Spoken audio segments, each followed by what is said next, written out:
तक होता है। ठीक है, इसमें आपको मैंने इसका डेफिनेशन बताया था। आवाज़ जा रहा है ना सबके पास? ठीक है, तो पिछले क्लास में मैंने आपको टिश्यूज़ के डेफिनेशन के बारे में बताया था कि टिश्यू का डेफिनेशन क्या होता है। सिंपल एक डेफिनेशन होता है जो कि चौथी पांचवी क्लास तक लोग जानते हैं कि a group of cell is known as tissue. ठीक है, कोशिकाओं के समूह को क्या कहते हैं? ऊतक कहते हैं। लेकिन थोड़ा सा और एडवांस तरीके से उसको डेफिनेशन में मैंने बताया था, a group of cell which have, ठीक है, मतलब कोशिकाओं के जो समूह है उनमें क्या क्या होना चाहिए। तीन बातें मैंने बताया था कि similar in origin, structure and function. ठीक है, उनका स्ट्रक्चर,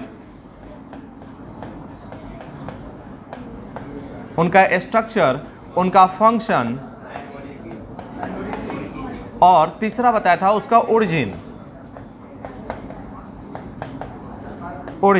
ठीक है, ये तीनों चीज क्या होना चाहिए? सेम होना चाहिए। इसमें मैंने आपको एक चीज और बताया था कि इनका स्ट्रक्चर और फंक्शन जो होता है कि ये डिफरेंट भी हो सकता है, बट ये ओरिजिन मस्ट बी सेम। ठीक है ना, यानी कि उस टिश्यूज को बनाने में जो डिफरेंट सेल लगे हुए हैं उन सभी सेलों का जो ओरिजिन होना चाहिए एक होना चाहिए। उनका स्ट्रक्चर और फंक्शन चेंज भी हो सकता है। ठीक है ना, तो ये चीज़ बताया था मैंने आपके टिश्यूज के बारे में। टिश्यू को मैंने बताया था टाइप्स, एनिमल टिश्यू और प्लांट टिश्यू। ठीक है, सबसे पहले हमने एनिमल टिश्यू के बारे में बताया था। हमने एनिमल टिश्यू को कितने भागों में बांटा गया है? 4 भागों में। Epithelial tissue, connective tissue, muscular tissue और नर्वस टिश्यू। 4 प्रकार के टिश्यू हो गए। ठीक है, अब ये जो 4 प्रकार के, सबसे पहले एपिथेलियल के बारे में बताया था। इसमें कि ये क्या करता है कि बॉडी के ऑर्गन को या बॉडी को कवर करने का काम करता है या फिर उसको लाइनिंग करने का काम करता है। ठीक है ना, covering and lining of organ and body. ठीक है, मतलब कि ऑर्गन को या फिर क्या है, बॉडी को कवर करने का काम करता है या फिर लाइनिंग करने का काम करता है। कवरिंग का मतलब मैंने बताया था कि कोई भी ऑर्गन है उसको बाहर से अगर कवर किया जाए, ठीक है, बाहर से उसको पेंट कर दिया जाए तो उसको क्या बोलते हैं? कवरिंग बोलते हैं। अगर वो खोखला भाग है और खोखले भाग को अंदर से उसको अगर पेंट करते हैं तो लाइनिंग कहते हैं। एपिथेलियल टिश्यू का ये काम है। ठीक है, कवरिंग करना और लाइनिंग करना। इसके फंक्शन के बारे में मैंने बताया था कि इसका काम क्या है? Absorption, secretion. ठीक है, आगे समझ में, एब्जॉर्ब करने का काम है, यानी कि कोई भी मटेरियल को ये अपने में चूस सकता है। ठीक है, या कोई भी मटेरियल को क्या करता है? पास आउट कर सकता है। यानी absorption and secretion is the main function of epithelial tissue. ठीक है ना, मैं चारों का नाम पहले लिख लेता हूं यहां पे।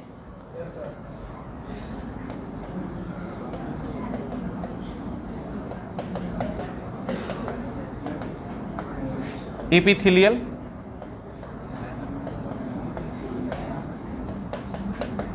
Connective,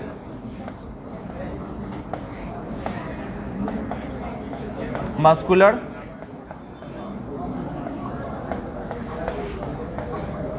nervous. ठीक है, ये 4 टिश्यूज हो गए।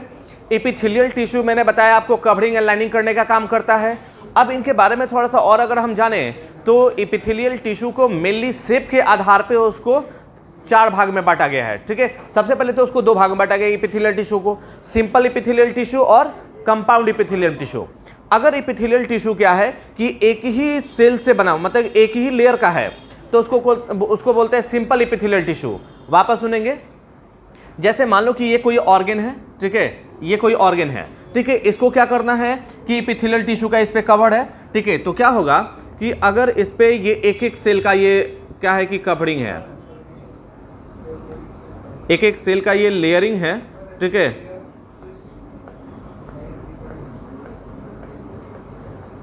तो इसको बोलते हैं सिंपल एपिथेलियल टिश्यू। ठीक है, मान लो कि ये पीला वाला मैंने कोई ऑर्गन बनाया और उस पर एपिथेलियल टिश्यू को कवर किया, एक एक सेल का ही ऊपर से नीचे तक कवर्ड है, तो इसको क्या बोलते हैं? Simple epithelial tissue. समझ में आया ना? अगर इस पे क्या होता है कि इस पे कुछ और लेयर लगे हुए हैं,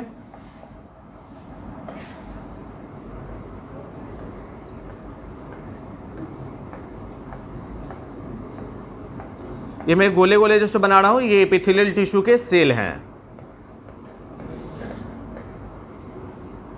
और इस पे हो सकता है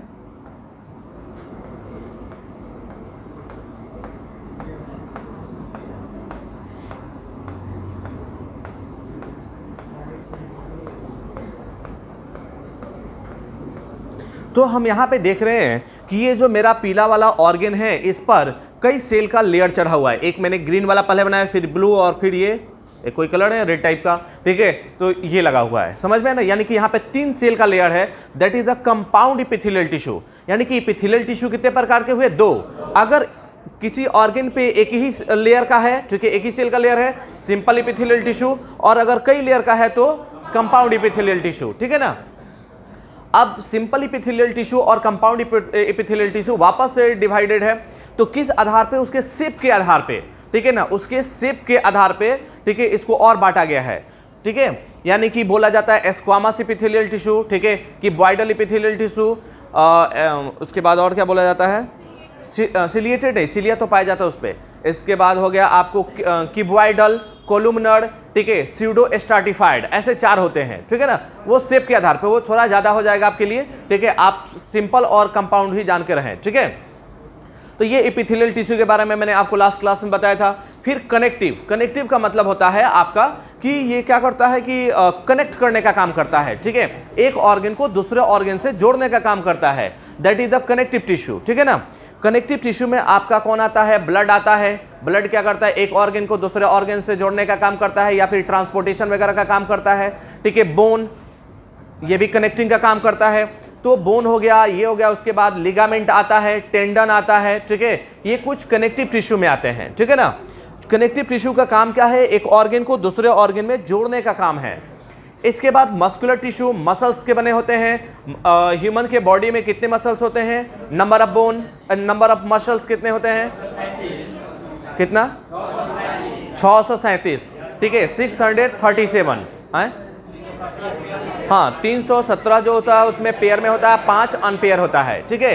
ये कुछ बातें हैं। मस्कुलर टिश्यू सबसे ज़्यादा पाया जाता है।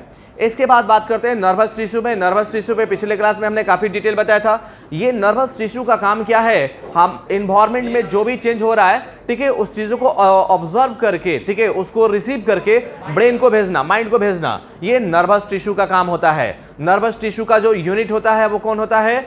न्यूरॉन, हमारे बॉडी की सबसे लॉन्गेस्ट सेल, ठीक है ना। न्यूरॉन हमारे बॉडी की सबसे लॉन्गेस्ट सेल होती है। और ये न्यूरॉन क्या होते हैं कि हमारे बॉडी में बर्थ के टाइम में जितना बना उतना ही रह जाता है, ठीक है, जितना बर्थ के समय में है उतना ही रह जाता है। उसके बाद ये अगर एक बार डैमेज हो गया या डेड हो गया तो फिर वापस ये कभी नहीं बनेगा, ठीक है। इसलिए देखे होंगे कोई मेंटल केस हो जाता है तो उसकी रिकवरी बहुत मुश्किल होता है, ठीक है ना। उसकी रिकवरी क्या होता है? बहुत मुश्किल होता है, नहीं हो पाता है मेंटल केस लोगों का, ठीक है ना। तो एक क्वेश्चन पूछा जाता है कि आखिर जो न्यूरॉन होता है वो उसका मतलब कि रिप्लेसमेंट क्यों नहीं होता है? देखो, बाकी हमारी बॉडी के जो सेल हैं, यहाँ मान लो कि स्क्रैच हो गया या घाव हो गया किसी तरीके का हुआ, तो कुछ दिनों के बाद वापस वहाँ भर जाता है, नया सेल आता है, सब मेंटेन हो जाता है। बट न्यूरॉन के साथ ऐसा नहीं होता है। क्यों नहीं होता है? कि न्यूरॉन में एक विशेष प्रकार का सेल ऑर्गेनेल नहीं होता है जिसका नाम है सेंट्रियोल, ठीक है, सेंट्रियोल, जो सेल डिवीजन में मदद करता है, ठीक है ना। तो वो सेंट्रियोल के नहीं होने की वजह से न्यूरॉन जो होता है क्या न्यूरॉन जो होता है डिवाइड नहीं करता है। तो अगर पूछा जाए, वापस से क्वेश्चन सुने, कि जो न्यूरॉन है वो डिवाइड क्यों नहीं करता है, तो उसका रीजन कि सेंट्रियोल नहीं होता है। सेंट्रियोल डिवीजन करने में, एनिमल सेल को डिवीजन करने में बहुत बड़ा योगदान होता है उसका, ठीक है ना। तो ये क्या सेंट्रियोल का फंक्शन है? डिवाइड द क्रोमोसोम, क्रोमोसोम को डिवाइड करने में मदद करता है वो, ठीक है ना। तो ये हो गया सेंट्रियोल, ठीक है ना। इसके बाद आज हम अब फिर इसके बाद कंटिन्यू करते हैं हम लोग एनिमल टिश्यू की तरफ में, सॉरी प्लांट टिश्यू को हम लोग करते हैं कंटिन्यू, ठीक है ना। आपको एनिमल टिश्यू से संबंधित अगर कोई क्वेश्चन हो तो अभी बोल लो। एनिमल टिश्यू के रिगार्डिंग आपको मैं कुछ मटेरियल जेरोक्स करके प्रोवाइड करवा दूंगा, जिससे कि आपको लिखने की कम जरूरत पड़ेगी, या फिर कोई छोटी मोटी बात लिखने के पड़ते हैं तो फटाफट बोलते समय भी आप लिख लीजिएगा। लिखवाने के लिए एक्स्ट्रा समय आप लोग को अगर मैं देने लगा तो फिर आपकी ज़्यादा टाइम वेस्ट हो जाएगा। तो इस वजह से मैं कुछ आपकी मटेरियल प्रोवाइड कर रहा हूँ मैं, जिसको आपको जेरोक्स करके मिल जाएगा और उससे आपकी काम चल जाएगी, आपको लिखने की जरूरत नहीं पड़ेगा, ठीक है ना। तो वो मेंटेन कीजिएगा, मैं जल्दी 2-3 दिन के अंदर आपको मैं प्रोवाइड करवा दे रहा हूँ, ठीक है। तो उससे हम लोग को ये भी पता चल जाएगा कि आगे क्या पढ़ना है, ठीक है। वो आप एक बार पढ़ के आओगे तो आपको और ज़्यादा बेनिफिट होगा। मैं पूरी सेट आपको एक साथ प्रोवाइड करवा दूंगा।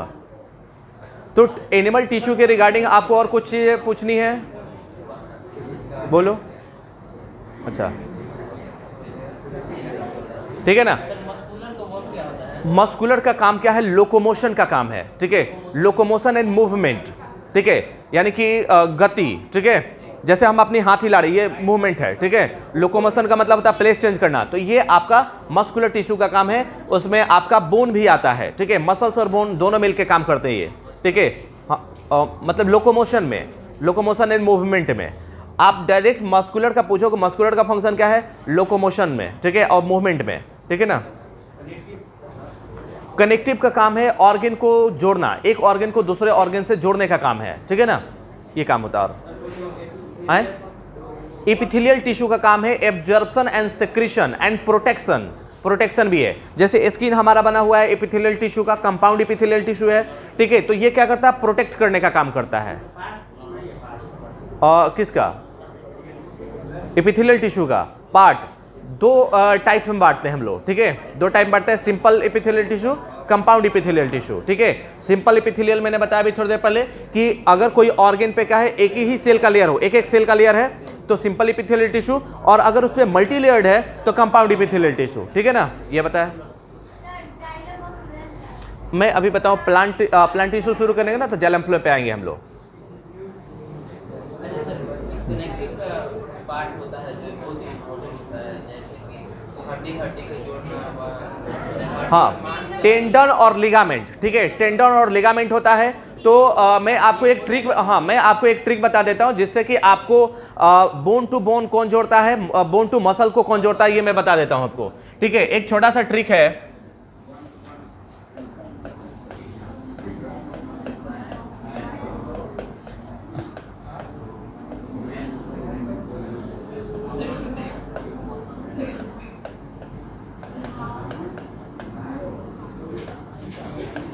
मैं आपके लिए नहीं बोला हूं, ठीक है, ये ट्रिक बनाने के लिए बोला हूं, ठीक है ना। अब मैं इसको थोड़ा सा, नहीं भागना आपके लिए नहीं बोला मैंने,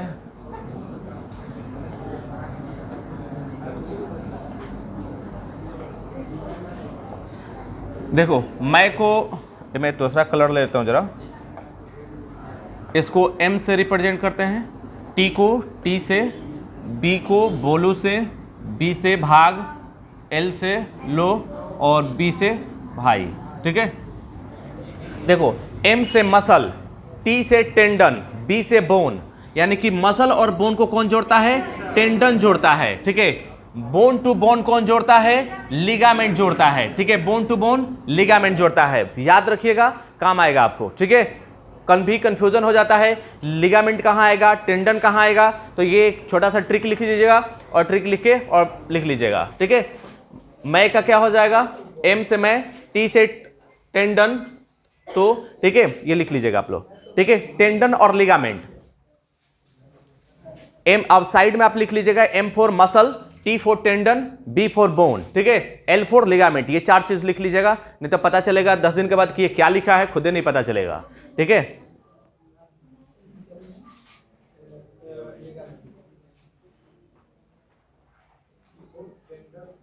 T फॉर टेंडन, हिंदी में भी लिख सकते हैं आप लोग, टेंडन को टेंडन, हाँ,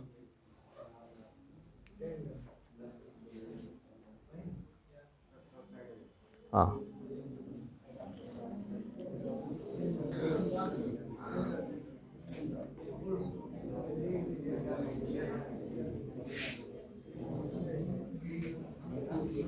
तो आई होप टेंडन और लिगामेंट का काम समझ में आ गया होगा आपको, ठीक है।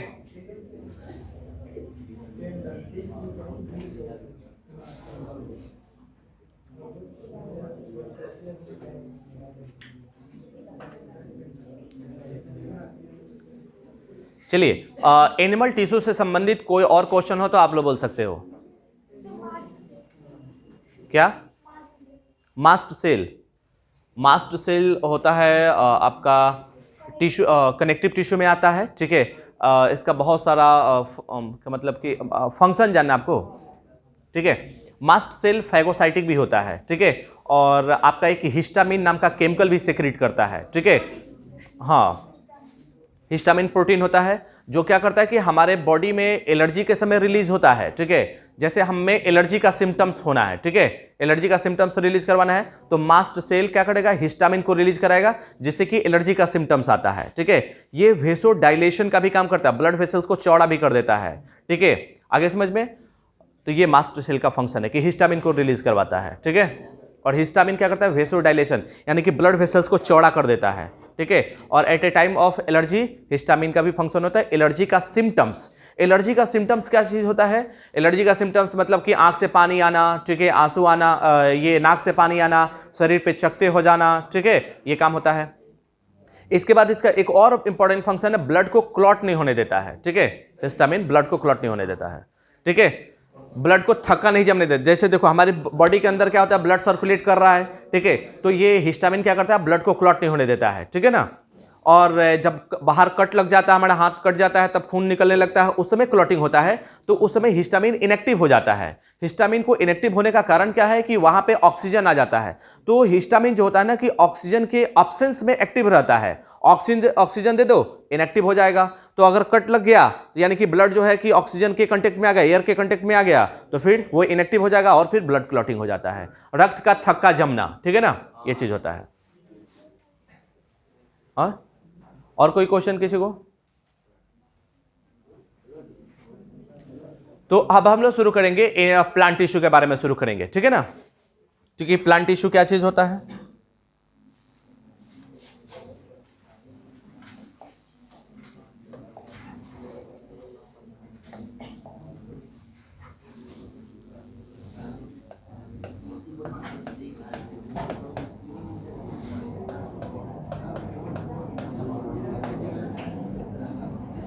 प्लांट टिश्यू, ठीक है ना। देखो प्लांट टिश्यू क्या चीज होता है कि टिश्यू का डेफिनेशन इसके लिए भी सेम है, कोई चेंजिंग नहीं है, ठीक है। यहां पे दो तरीके के प्लांट टिश्यू होते हैं, एक होता है आपका मेरिस्टेमेटिक टिश्यू और एक होता है परमानेंट टिश्यू।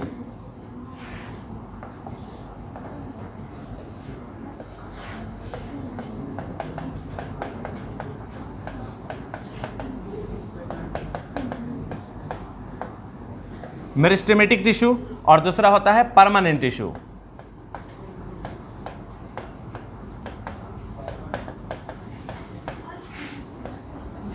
ठीक है, प्लांट टिश्यू दो प्रकार के होते हैं। मेरिस्टेमेटिक को विभाज्योतक और इसको कहते हैं अस्थाई, ठीक है, अस्थाई बोलते हैं, ठीक है। अच्छा, किसी को हिंदी प्रॉब्लम हो तो बोल लेगा, उस समय मैं उसको बता दूंगा, ठीक है ना। लेकिन देखो हिंदी जानने से मतलब होना चाहिए कि उसका अर्थ जाने, ठीक है, उसका मीनिंग जाने कि ये क्या कहना चाहता है, ठीक है ना। मेरिस्टेमेटिक टिश्यू को मैंने बोला विभाज्योतक उत्तक बोला, तो सिर्फ विभाज्योतक उत्तक कह देने से आपका समस्या का समाधान नहीं होगा। आप विभाज्योतक उत्तक होता क्या है ये जानना है, तो आप विभाज्योतक के जगह पे मेरिस्टेमेटिक टर्म यूज करो, ठीक है ना, कि मेरिस्टेमेटिक टर्म होता क्या है। आप जैसे बोलोगे कि विभाज्योतक उत्तक होता क्या है, वैसी जगह पे बोल लो कि मेरिस्टेमेटिक टिश्यू क्या होता है, ठीक है ना, तो आपकी समस्या बहुत हद तक समाधान हो जाएगा, ठीक है। तो इस वजह से बच्चे दो तरीके से भागते हैं, ठीक है। इंग्लिश की वजह से, इंग्लिश में दो प्रॉब्लम होती है। एक प्रॉब्लम होती है कि उसको इंग्लिश लिखने नहीं आया, और दूसरी चीज़ क्या हुआ, उसको पढ़ने नहीं आया। तो देखो लिखने मुझे भी नहीं आता है, ठीक है, लिखने में गलती उलती हो जाए तो कोई बात नहीं है, उतना चल जाएगा, ठीक है। आगे समझ में, एक आध कहीं गलती हो जाए तो गलती से ही सीखेंगे। तो सबसे पहली चीज़ की डर को भगाना होगा, ठीक है। मैं भी आपको पिछले क्लास में बताया था कि मैं बहुत ही नीचे से पढ़ के आया हूँ, ठीक है। मैं 10th क्लास तक क्या बोलूँ कि 10th क्लास पास कर गया था, तब भी मुझे इंग्लिश नहीं आता था। आप लोग तो काफ़ी अच्छे हो, मेरे से काफ़ी अच्छे जा रहे हो आप लोग, ठीक है। लेकिन इंग्लिश से अगर डर के भाग गए तो फिर तो गए काम से, ठीक है। तो डरना नहीं हो, गलती होगा तो होगा, ठीक है। गलती किससे होता है, आदमी से ही होगा ना, ठीक है। आज गलती हुआ कल ठीक हो जाएगा, लेकिन पहले हम डर के भाग जाए कि नहीं, अगर हमसे गलती हो जाएगा तो फिर पता नहीं लोग क्या कहेंगे, लोग का कहने का काम है, कहते रहेंगे, ठीक है ना। तो भागना नहीं होगा। हाँ, दूसरी बात होती, एक तो लिखने वाली प्रॉब्लम, दूसरी होती है बोलने की प्रॉब्लम कि बोल नहीं पाते वो, ठीक है। तो एक्चुअली होता क्या है कि हम लोग का आवाज़ें कैसे निकलता है, हमारे टंग के फ्रीक्वेंटली मूवमेंट से। हम लोग का जो क्या होता है कि हिंदी और भोजपुरी बोलने के लिए परफेक्ट होता है, टंग आराम से फ्रीक्वेंटली मूव करता है, जीभ जो होता है आराम से मूव करता है और हम अच्छे से बोल पाते हैं। इंग्लिश के शब्द को लिए हमारे टंग का मूवमेंट सही नहीं हो पाता है, वो प्रैक्टिस से होगा, ऐसा नहीं कि एक बार में हो जाएगा, ठीक है ना। आप सिंपल कैटरीना कैफ को देखे होंगे, आप लोग इंटरव्यू उसका देखे होंगे कैटरीना कैफ का, ठीक है। आप उससे हिंदी बोलवा के देखो, ठीक है, कितनी खतरनाक बोलती है। सोनिया गांधी को देख लो हिंदी, ठीक है, बहुत ही खतरनाक हिंदी बोलती हैं। क्यों नहीं बोल पाती? क्योंकि उनका टंग हिंदी के लिए परफेक्ट नहीं है, ठीक है। उसी तरीके से अगर वो प्रैक्टिस करे तो लेकिन फिल्म देखो उसका, ठीक है, सोनिया गांधी ये क्या बोलते हैं उसको, कैटरीना कैफ की हिंदी देखो, ठीक है, फिल्म देखो उसकी, एकदम परफेक्ट बोलती है, ठीक है। तो वो क्या होता है कि प्रैक्टिस करके बोलती है। उसी तरीके से हम लोग भी प्रैक्टिस करेंगे, धीरे धीरे ठीक हो जाएंगे, ठीक है ना। तो इसलिए हाँ, अब प्रोनाउंसिएशन की जहां तक बात हो तो जब आपका टीचर या फिर कोई सीनियर्स इंग्लिश बोले, ठीक है, तो आप सुनो कि वो कैसे प्रोनाउंसिएशन कर रहा है और अपने मन में 2-3 बार उसको दोहराओ, ठीक है, ऑटोमेटिक ठीक हो जाएगा, ठीक है ना। अब आ गए मेरिस्मेटिक टिश्यू और परमानेंट टिश्यू पे। प्लांट टिश्यू हैं, 2 प्रकार के होते हैं, ठीक है। मेरिस्मेटिक टिश्यू कहने का मतलब होता है कि वैसा टिश्यू जिसमें डिवीजन की क्षमता होती है, ठीक है। क्या होता है? जिसमें विभाजन की क्षमता होती है। जैसे कि ये एक सेल है, ठीक है, ये विभाजन करके थोड़ी देर के बाद ये एक सेल से 2 सेल बन गया, फिर 2 सेल से फिर 4 सेल बना, ठीक है। तो जिससे क्या होता है कि विभाजन की क्षमता होती है, जिस कोशिका में, जिस उत्तक के कोशिका में विभाजन की क्षमता होती है उसको मेरिस्मेटिक टिश्यू कहते हैं। आगे समझ में ना। और जिसमें विभाजन की क्षमता खत्म है, जितना होना था हो चुका, अब वो कुछ नहीं करेगा, अब वो चुपचाप बैठे रहेगा, that is the permanent tissue, ठीक है। अच्छा देखो, मैं आपको बायोलॉजी में यहाँ पे सिर्फ कंसेप्ट समझाता हूँ, ठीक है, आपको रटने वाली चीज़ नहीं बताता, बहुत कम बताता हूँ रटने वाली चीज़ कि इसका खोज इसने किया, इसका खोज उसने किया है, ये इस इस में हो, इसके ये वैज्ञानिक है, ये मैं बहुत कम बताता हूँ। ये आपको नोट्स वगैरह में आपको मिल जाएंगे, वहाँ आप समझिएगा। ये चीज़ें आपको मिलना मुश्किल होता है। तो मैं आपको बायोलॉजी में यहाँ पर ज़्यादातर कंसेप्ट के बारे में बताता हूँ आपको, ठीक है ना। तो इसलिए इसको पढ़ के और उसके बाद आप अपने नोट्स अगर पढ़ेंगे प्लांट टिश्यू के बारे में, आपको काफ़ी अच्छे से सब समझ में आ जाएंगे। याद करने वाली चीज़ है वो आप डायरेक्ट याद कर लीजिएगा, ठीक है ना। तो मेरिस्मेटिक टिश्यू क्या होता है और परमानेंट टिश्यू क्या होता है, समझ में आया कि जिस टिश्यू में विभाजन की क्षमता होती है उसको मेरिस्मेटिक टिश्यू कहते हैं, और जिस टिश्यू के सेल्स में विभाजन की क्षमता खत्म हो चुकी है उसे परमानेंट टिश्यू कहते हैं, ठीक है ना। अब आते हैं मेरिस्मेटिक टिश्यू को थोड़ा सा और डिफाइन करते हैं। मेरिस्मेटिक टिश्यू को भी कई स्तर पे डिवाइड किया गया है, ठीक है, बहुत सारे इसको लेवल पे डिवाइड किया गया है, लेकिन एक जो सबसे इंपॉर्टेंट होता है वो मैं बताता हूं आपको कि इसके पोजीशन के आधार पे कि मेरिस्मेटिक टिश्यू एक प्लांट में कहां कहां होता है, इस आधार पे इसको 3 भागों में बांटा गया है। Apical meristematic tissue, intercalary meristematic tissue और लेटरल मेरिस्मेटिक टिश्यू। वापस सुनेंगे, मेरिस्मेटिक टिश्यू को 3 भागों में बांटा गया है, apical meristematic tissue, intercalary meristematic tissue और लेटरल मेरिस्मेटिक टिश्यू। मैं इसका एक डायग्राम से समझाता हूं आपको, तो ये चीजें समझ में आ गए ना। किसी को अगर फटाफट लिखना होगा तो लिखते चलेगा लोग, ठीक है, आगे समझ में ना।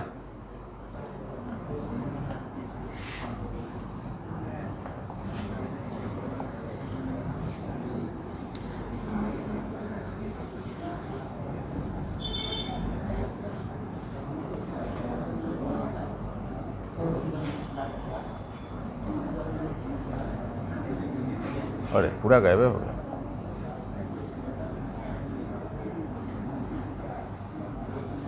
जैसे ये लगभग मैंने कोई प्लांट बना लिया, ठीक है, प्लांट पे, अरे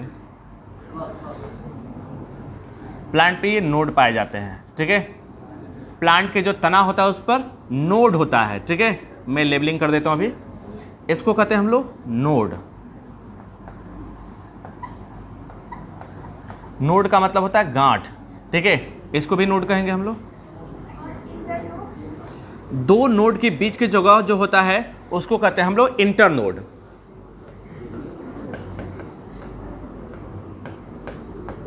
दो नोड के बीच की जगह को क्या कहते हैं, इंटरनोड कहते हैं। इसमें आप लोग आसानी से देख सकते हैं, जैसे कि बांस को आप देख लो, ठीक है, बैम्बो, ठीक है, मेज, मक्का को देख लो आप, ठीक है, तो देखोगे गांठ होता है। गन्ना को देख लो, ठीक है, तो जो गांठ होता है, जहां हार्ड होता है उसको कहते हैं नोड कहते हैं, गांठ कहते हैं, और 2 के बीच में जो स्पेस होता है उसको क्या कहते हैं, इंटरनोड कहते हैं, ठीक है ना।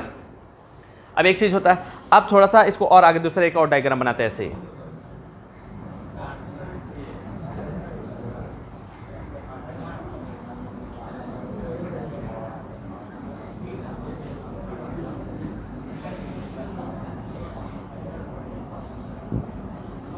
अब देखो, हमने 3 तरीके की चीजें बताया था कि एक प्लांट में मेरिस्मेटिक टिश्यू 3 प्रकार के होते हैं on the basis of position, ठीक है, पोजीशन, उसकी उपस्थिति के आधार पे वो मेरिस्मेटिक टिश्यू 3 प्रकार के होते हैं। Apical meristematic tissue, apical meristematic tissue कहां पे होता है, ये प्लांट के हेड पे होता है, ये प्लांट के हेड पे होता है, इसको कहते हैं हम लोग एपिकल मेरिस्मेटिक टिश्यू।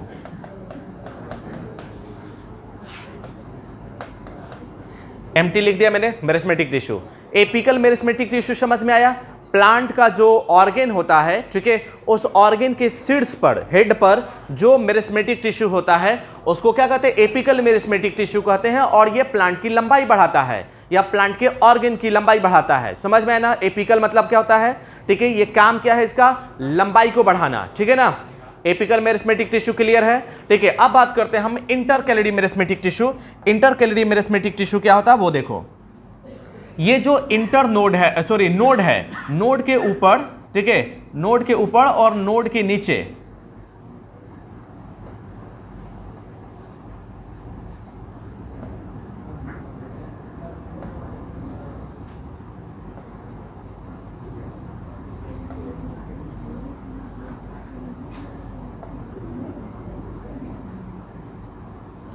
ये मैंने ग्रीन टाइप का कुछ बनाया यहां पे, नोड के ऊपर और नीचे, इसको क्या कहते हैं हम लोग, इंटरकैलिडी मेरिस्मेटिक टिश्यू कहते हैं।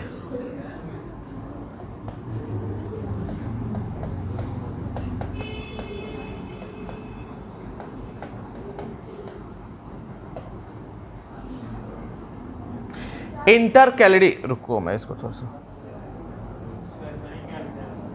रुक जाओ।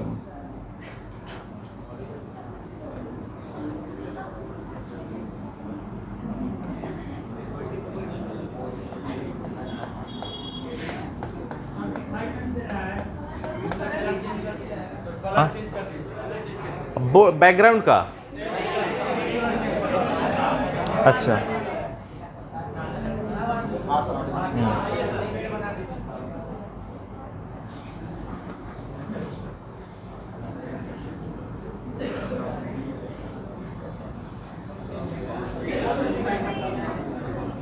अच्छा ये सही था, अच्छा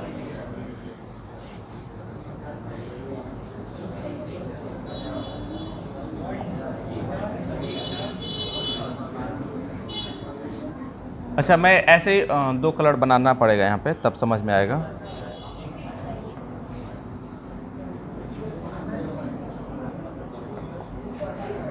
ब्लू,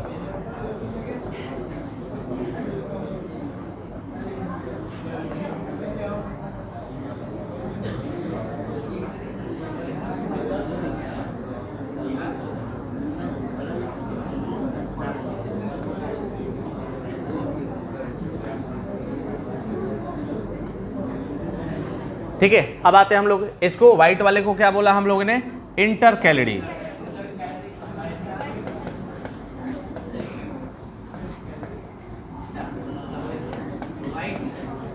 इंटरकैलिडी इसको बोलते हैं, ठीक है, इंटरकैलिडी हो गया, ठीक है।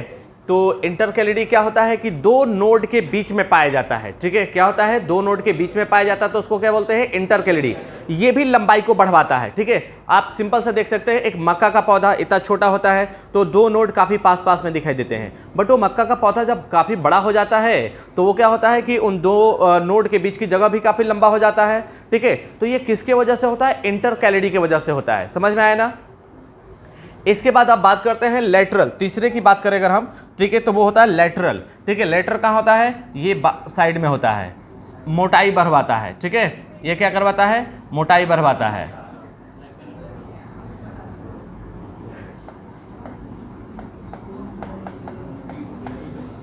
लेटरल मेरिस्मेटिक टिश्यू, ठीक है। लेटरल मेरिस्मेटिक टिश्यू का काम क्या है, लंबाई का बढ़वाना, ठीक है, सॉरी मोटाई का बढ़ाना, ठीक है। लेटरल मेरिस्मेटिक टिश्यू क्या करता है, मोटाई बढ़वाता है। तो यहाँ पे तीन बातें हुई, apical meristematic tissue, intercalary meristematic tissue और फिर लेटरल मेरिस्मेटिक टिश्यू। एपिकल और लेटरल, एपिकल और इंटरकैलिडी, ये दो का काम क्या है, लंबाई का बढ़ाना, ठीक है, और ये लेटरल का काम क्या है, मोटाई का बढ़ाना, ठीक है ना। ऑब्जेक्टिव क्वेश्चन पूछे जाते हैं आपसे कि लंबाई बढ़ाने के लिए कौन सा मेरिस्मेटिक टिश्यू जिम्मेदार होता है, तो एपिकल और इंटरकैलिडी, ठीक है, और मोटाई बढ़ाने के लिए लैटरल जरूरी होता है। समझ में आ गया आप लोग को, ठीक है। तो ये था आपके किसके बारे में, मेरिस्मेटिक टिश्यू के बारे में। अब बात करते हैं हम परमानेंट टिश्यू के बारे में, बात करते हैं कि परमानेंट टिश्यू क्या होते हैं। अच्छा नोट करना है, जल्दी से कर लो।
लिख लिया ना? चलिए आगे बढ़े हम लोग। अरे ये छोटा सा फोटो बनाने में कितना टाइम लगा भाई? हो गया।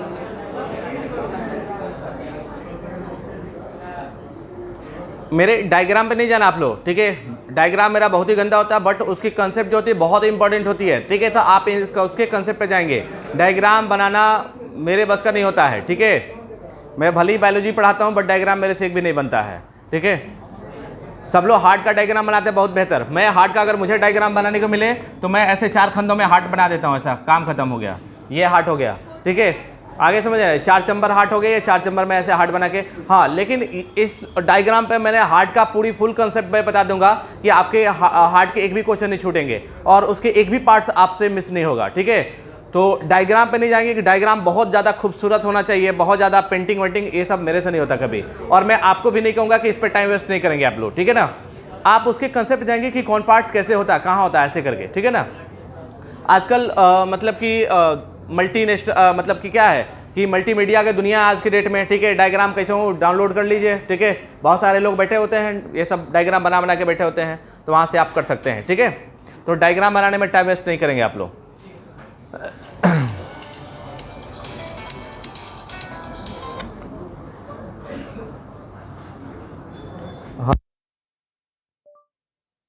It's 9:07.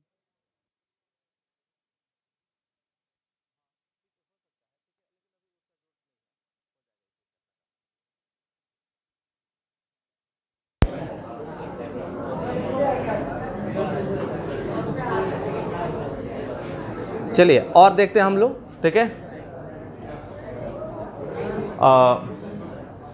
मिटा देना जी इसको।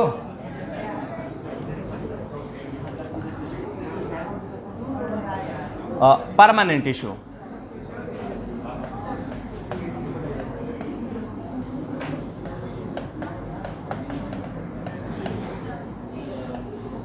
परमानेंट टिश्यू, इसको कॉम्प्लेक्स टिश्यू भी कहते हैं। इसको क्या कहते हैं? कॉम्प्लेक्स टिश्यू भी कहते हैं इसको। ये 2 प्रकार के ये भी होता है। नहीं, एक मिनट, परमानेंट टिश्यू 2 प्रकार का होता है, एक सिंपल होता है और एक कॉम्प्लेक्स होता है। परमानेंट को कॉम्प्लेक्स नहीं बोलिएगा, एक मिस्टेक थी थोड़ी सी। सिंपल एक होता है और दूसरा क्या होता है? कॉम्प्लेक्स। कॉम्प्लेक्स परमानेंट टिश्यू और सिंपल परमानेंट टिश्यू, ठीक है? सिंपल परमानेंट टिश्यू क्या होता है कि इसमें एक ही टाइप के सेल लगे होते हैं, ठीक है ना? ये आवाज़ कुछ चेंज हो रहा है क्या? माइक का कुछ आवाज़ ठीक है ना? ठीक है, मुझे लग रहा था शायद कट कट के आवाज़ आ रहा है। तो देखो, सिंपल परमानेंट टिश्यू क्या होता है कि वैसा टिश्यू, ठीक है, वैसा परमानेंट टिश्यू जिसमें एक ही टाइप का सेल लगा हुआ है, तो उसको बोलते हैं सिंपल परमानेंट टिश्यू, ठीक है ना? परमानेंट टिश्यू है, बहुत सारा इसमें सेल है, बट सभी सेलों का टाइप की बात किया जाए तो एक ही होता है, that is a simple permanent tissue, ठीक है? और ये 3 प्रकार के होते हैं, ठीक है? कौन कौन होता है? कितने लोग? पैरेन्काइमा, कॉलेन्काइमा और एस्क्लेरेन्काइमा, ठीक है? एक काम करो, इतना लिखे के बाद यहाँ पे तीनों का नाम लिख लेना, ठीक है? मैं बोल देता हूँ, ठीक है? लिख लेना फटाफट, लिखने में काफ़ी टाइम वेस्ट हो जाएगा, ठीक है? हिंदी में ही लिख लेना, ठीक है? पहले ये आप परमानेंट टिश्यू को 2 भागों में बांट लें आप लोग, ठीक है? लिख लिया? चलिए, सिंपल में 3 केवल नाम लिखना है, आप उसका नाम लिखेगा, ठीक है? पहला लिखिएगा पैरेन्काइमा, पैरेन्काइमा, पैरेन्काइमा टिश्यू। आप नहीं बोलेंगे, मैं एक वर्ड को 3 बार बोल दूंगा, पैरेन्काइमा टिश्यू, ठीक है? 2 नंबर में लिखिएगा कॉलेन्काइमा, कॉलेन्काइमा, कॉलेन्काइमा,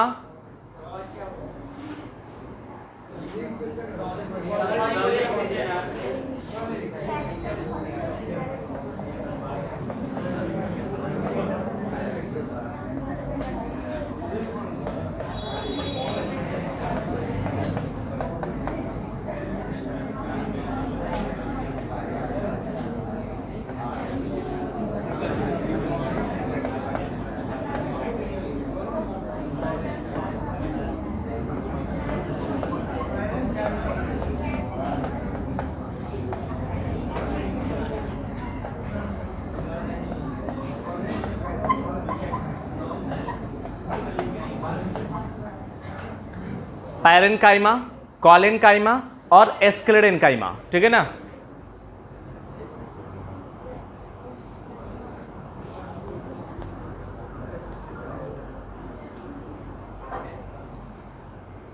अच्छा, इसका हिंदी नहीं, कुछ चेंज होता है, हिंदी कुछ दूसरा वही होता है। ओ,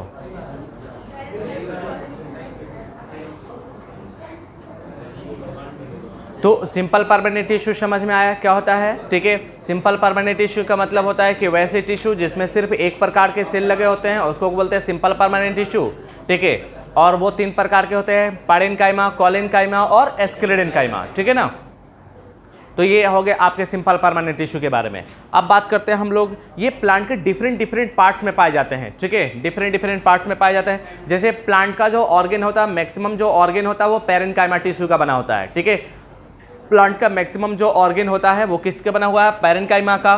कॉलेन्काइमा प्लांट को जहाँ पे मजबूती देना होता है, ठीक है, जहाँ प्लांट को स्ट्रेंथ देने का काम होता है वहाँ पे कॉलेन्काइमा होता है। एस्क्लेडेन्काइमा फ्रूट्स वगैरह में पाया जाता है, ठीक है, फल जो होते हैं उसमें ये पाया जाता है, ठीक है। तो ये 3 की चीज हो गया आपके किसके बारे में, सिंपल परमानेंट टिश्यू के बारे में। कॉलेन्काइमा कितना प्रकार के नहीं होता है, ठीक है। ये आपके प्लांट के जो मेजर ऑर्गेन हैं, ठीक है, आगे समझे, मेजर जो ऑर्गेन होते हैं वो किसके पाए जाते हैं, पैरेन्काइमा के होते हैं, ठीक है। सब जगह पाया जाता है, ठीक है, ये सब जगह पाए जाते हैं, प्लांट में सब जगह पाए जाते हैं, ठीक है। कॉलेन्काइमा मजबूती देने के लिए होता है, प्लांट में जहां मजबूती की जरूरत होती है वहां पे पाया जाता है ये, ठीक है। इसके बाद अब आ जाते हैं हम लोग कॉम्प्लेक्स परमानेंट टिश्यू में। कॉम्प्लेक्स परमानेंट टिश्यू 2 प्रकार से बने होते हैं, एक होता है आपका जाइलम और दूसरा होता है फ्लोएम, ठीक है। जाइलम और फ्लोएम होता है, ठीक है। जाइलम क्या करता है कि वाटर का ट्रांसपोर्टेशन करता है, वाटर और मिनरल्स एंड हार्मोन का ट्रांसपोर्टेशन करता है। 3 चीज, वाटर आप लोग जानते होंगे, मिनरल्स को भी ऐड कर लीजिए कि वाटर और मिनरल को ट्रांसपोर्ट करता है, और तीसरा चीज जानिए कि हार्मोन्स का भी, प्लांट में हार्मोन होता है तो प्लांट हार्मोन का भी ट्रांसपोर्टेशन कौन करता है, जाइलम करता है। आगे समझ में। अब इस जाइलम को बनाने में 4 प्रकार के सेल लगे होते हैं, ठीक है। फ्लोएम को बनाने में भी 4 प्रकार के सेल लगे होते हैं, ठीक है ना। इसी वजह से उसे कॉम्प्लेक्स परमानेंट टिश्यू बोला गया था। कॉम्प्लेक्स परमानेंट टिश्यू किस वजह से बोला गया, क्योंकि उसमें 4 प्रकार के टिश्यू लगे होते हैं, ठीक है। इसके बाद फ्लोएम में भी 4 प्रकार के टिश्यू मिलके बने हुए हैं। तो जाइलम का ज्यादातर आपसे फंक्शन पूछा जाता है कि जाइलम का फंक्शन क्या होता है, तो जाइलम का फंक्शन क्या है, वाटर, मिनरल्स और फिर हार्मोन्स का ट्रांसपोर्टेशन। वाटर जानते हैं आप लोग, पानी को नीचे से ऊपर पहुंचाना होता है। पौधों को पानी कहां से मिलता है, ठीक है, जड़ से मिलता है। ऐसे नहीं कि बारिश होता है तो बारिश का पानी वो यूज नहीं करता ना, ठीक है। ऐसा नहीं कि बारिश का पानी और मुंह खोल के खड़ा है कि पानी गिरा दो इसमें, ठीक है, ऐसा नहीं होता है, ठीक है। वो पानी नीचे जाता है जमीन में और फिर जमीन से जड़ के माध्यम से फिर कहां जाता है, ऊपर जाता है, ठीक है। तो ये जाइलम का वर्क हो गया, समझ में आया ना। इसके बाद होता है मिनरल्स। मिनरल समझते हैं आप लोग ना, ठीक है। खनिज लवण जो होता है मिट्टी में होता है, वो जड़ के माध्यम से एब्जॉर्ब होके और प्लांट के लीफ तक पहुंचता है और उससे क्या होता है, फोटोसिंथेसिस में मदद मिलता है, ठीक है। और फोटोसिंथेसिस हुआ और फिर खाना बनके फिर वापस क्या होता है, प्लांट के सभी हिस्सों में बढ़ता है, ठीक है ना। इसके बाद हार्मोन। हार्मोन का सिंथेसिस कहाँ हुआ, रूट्स में भी होता है, प्लांट के डिफरेंट पार्ट्स में भी होता है हार्मोन का सिंथेसिस, ठीक है। आगे समझ में, हार्मोन जो होता है जैसे कि OAA होता है, ठीक है, IAA होता है, ठीक है। ऐसे करके कुछ हार्मोन्स का नाम है, जिब्रेलिक एसिड, ठीक है। उसके बाद एब्सिसिक एसिड, साइटोकाइनिन, ऐसे करके कुछ हार्मोन्स होते हैं। तो हार्मोन्स का सिंथेसिस बॉडी के डिफरेंट पार्ट्स में होता है, ठीक है, और उसका भी ट्रांसपोर्टेशन ये जाइलम करता है। समझ में आ गया। अब बात करते हैं हम फ्लोएम के बारे में, ठीक है। फ्लोएम जो होता है ये क्या करता है, फूड का ट्रांसपोर्टेशन करता है, ठीक है। कहां से कहां करता है, ठीक है, लीफ से लेकर बॉडी के डिफरेंट पार्ट्स में, ठीक है।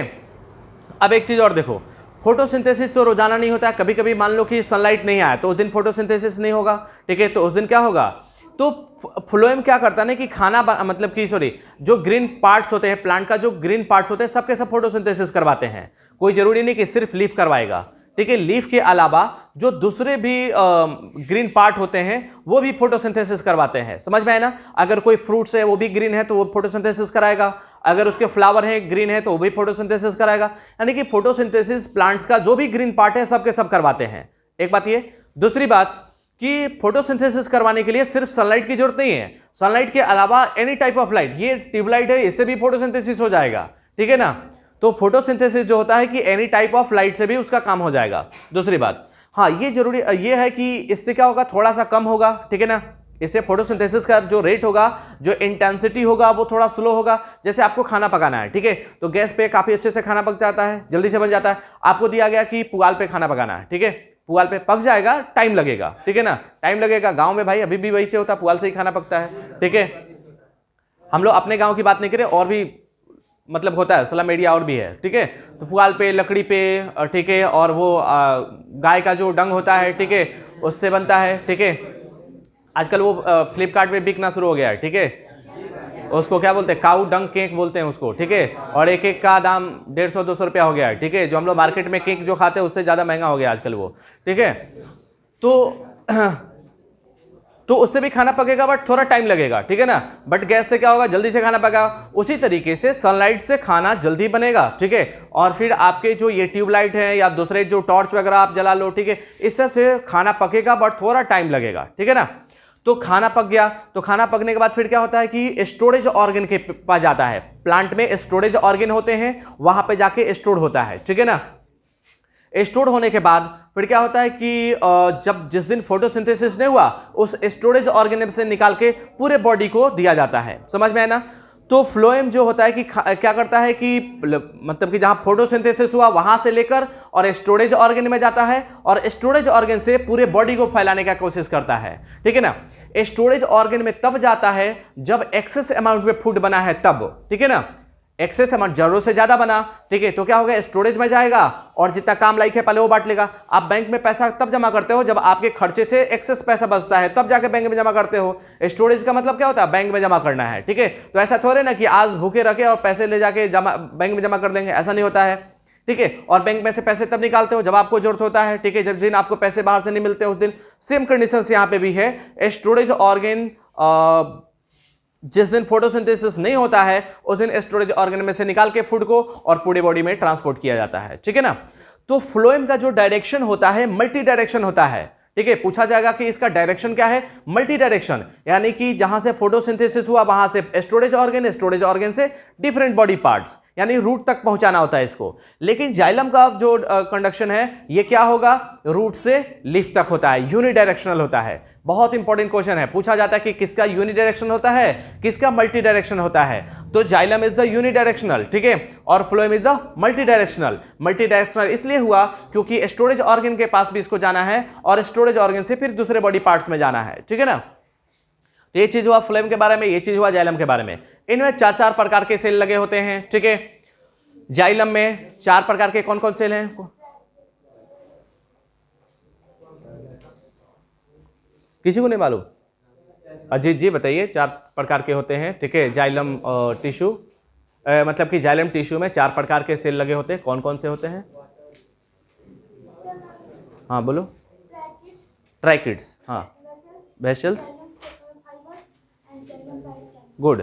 जाइलम पैरेन्काइमा, जाइलम फाइबर्स, ठीक है, ट्रैकिड्स और वेसल्स, ठीक है, ये 4 प्रकार के सेल होते हैं, ठीक है, जो कि जाइलम को जाइलम बना होता है।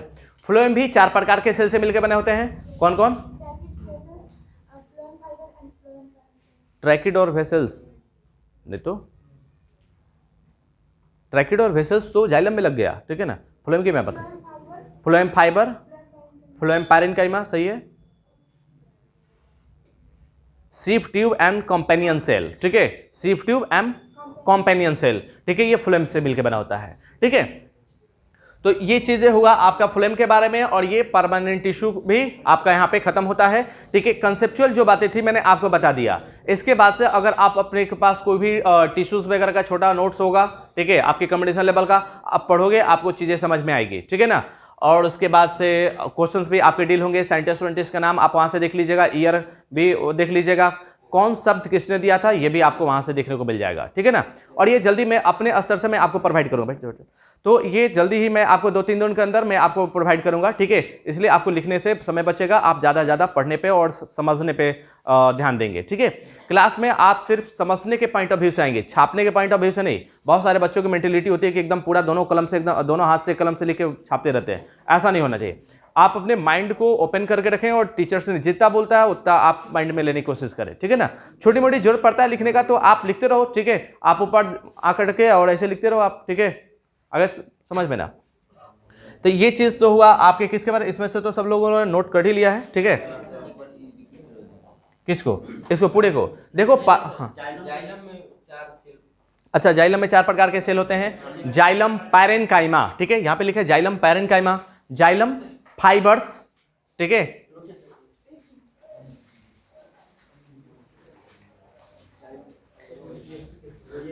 एक में लिख लिया जाइलम पैरेनकाइमा, जाइलम फाइबर्स, इसके बाद ट्राइकिड, जाइलम फाइबर, जाइलम फाइबर, और 3 नंबर में ट्राइकिड, ट्राइकिड, और 4 नंबर में वेसल्स, वेसल्स, ट्राइकिड, ट्राइकिड। हाँ बोल रहा हूं,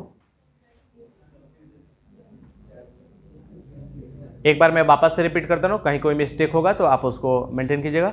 1 नंबर में जाइलम पैरेनकाइमा, 2 नंबर में जाइलम फाइबर, 3 नंबर में ट्राइकिड, 4 नंबर में वेसल्स, ठीक है ना। अब आते हैं फ्लोएम में। फ्लोएम पैरेनकाइमा, फ्लोएम भी 4 प्रकार के सेल से मिलकर बना होता है। 1 नंबर में phloem parenchyma, phloem fibre, sieve tube, sieve SIVE, sieve tube, हाँ सीव ट्यूब। और चौथा लिखिए, चौथा क्या बताया था, companion cell, companion cell, companion cell, sieve tube. ये आपको यहाँ पे सिर्फ आपके एग्जाम पॉइंट ऑफ व्यू से बताया जाता है, ज्यादा डीपली मैं यहाँ पे नहीं बताता आपको यहाँ पे, ठीक है ना। ये उसके टाइप पे कोई खास क्वेश्चन नहीं है, ठीक है, कोई खास क्वेश्चन नहीं है। एक आध क्वेश्चन आएगा तो वो मैं क्वेश्चन डील करते समय मैं बता दूंगा, ठीक है। यहाँ पे मैं आपको उतना ही चीज बताता हूँ जितना आपके एग्जाम में आने लायक है, ठीक है। मैं डीपली नहीं बताता हूँ, अगर डीपली बताना पड़े तो जाइलम में कम से कम 1 हफ्ता क्लास चलेगा, ठीक है, तब भी शायद खत्म नहीं हो, ठीक है। हाँ बोल लीजिए, आए क्या, एस्केलेडेनकाइमा, हाँ ये फ्रूट्स में होते हैं, ठीक है, फ्रूट्स में ये होते हैं। आपके गुआवा वगैरह होता है, ठीक है, वो एस्केलेडेनकाइमा वगैरह का बना होता है, ठीक है। इसका फंक्शन क्या है, मतलब कि मजबूती देना इसका भी काम है, ठीक है, स्ट्रेंथ, ठीक है, मैकेनिकल सपोर्ट, इसका भी कॉलेनकाइमा का भी मैकेनिकल सपोर्ट है, ठीक है। पैरेनकाइमा का स्ट्रक्चर फॉर्मेशन करना, फूड स्टोरेज का भी एस्केलेडेनकाइमा का हो सकता है, होता है, हो सकता नहीं होता है, हाँ।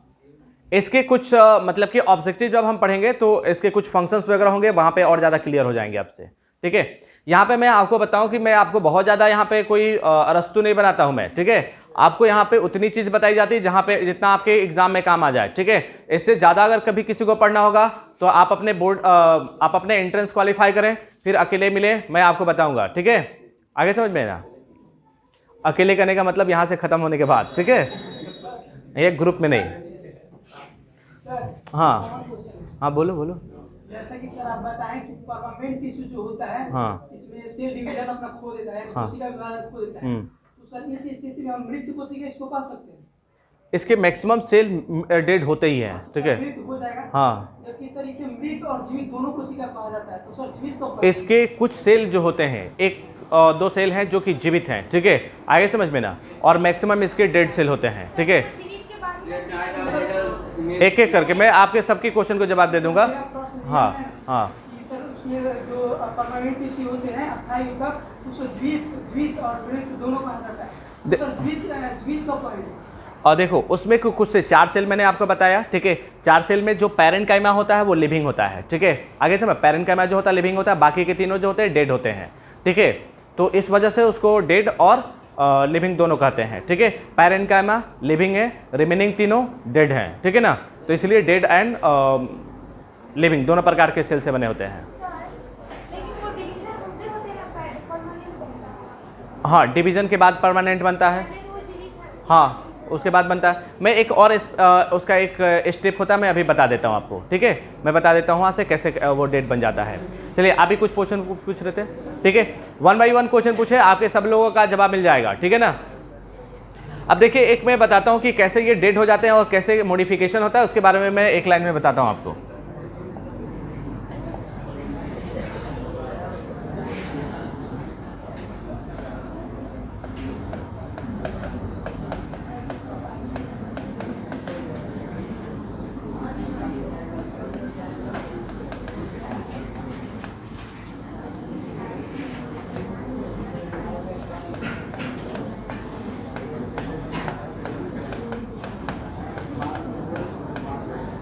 देखो मेरिस्मेटिक टिश्यू से ही परमानेंट टिश्यू बनता है, ठीक है ना।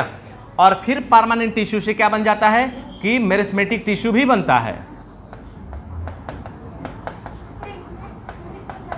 मैं बताता हूं इसको, जब आपने इसके बारे में थोड़ा डिटेल जाना तो जान ही लेते हैं।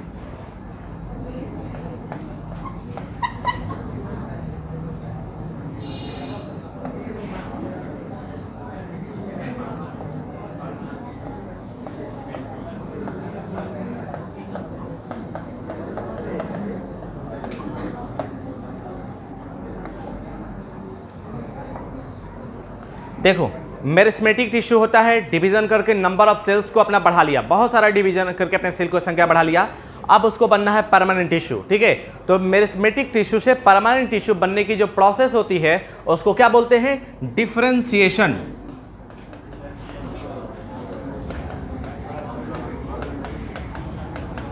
डिफरेंशिएशन, ठीक है ना। डिफरेंशिएशन का मतलब क्या होता है कि उसके स्ट्रक्चर में कुछ बदलाव करना है, उस सेल के स्ट्रक्चर में कुछ बदलाव करना है और उसको कोई खास काम देना है, ठीक है। तो इस प्रोसेस को क्या बोलते हैं, डिफरेंशिएशन। जैसे देखो ये कोई सेल है, ठीक है। अब ये मेरिस्मेटिक सेल था, अब इसको बनना है परमानेंट सेल, तो ये अब ये हो गया परमानेंट सेल। तो इसमें क्या हुआ, तो इसके सबसे पहले ही इसके सेल में मॉडिफिकेशन हुआ, ठीक है। सेल को मॉडिफाइड किया गया और उसके सेल को कोई खास काम दिया गया कि अब ये काम कीजिए आप, ठीक है। उसके अलावा और दूसरा कोई काम नहीं है। तो ये दो प्रोसेस होता है, मॉडिफिकेशन स्ट्रक्चर में बदलाव और उसके कोई खास काम देना, ठीक है, उसी को कहते हैं डिफरेंशिएशन। आगे समझ में। तो मेरिस्मेटिक टिश्यू क्या होता है कि जिसमें डिवीजन की कैपेसिटी होती है, बहुत सारा डिवीजन करके सेल बढ़ा लिया, अब उसको परमानेंट होना है, ठीक है। परमानेंट होने के लिए उसको क्या करना पड़ता है, डिफरेंशिएशन करना पड़ता है। डिफरेंशिएशन करके वो अलग अलग काम करेगा, कोई ट्रांसपोर्टेशन का काम करेगा, कोई मैकेनिकल सपोर्ट देगा, कोई स्टोरेज करेगा, अलग अलग फंक्शन हो जाएगा उसका, ठीक है।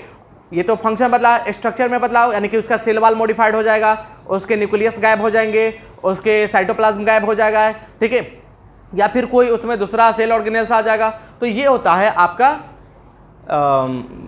ये स्ट्रक्चर में बदलाव, ठीक है। स्ट्रक्चर एंड फंक्शन दोनों में चेंजिंग हुआ, इसको सम्मिलित रूप से क्या कहते हैं, differentiation.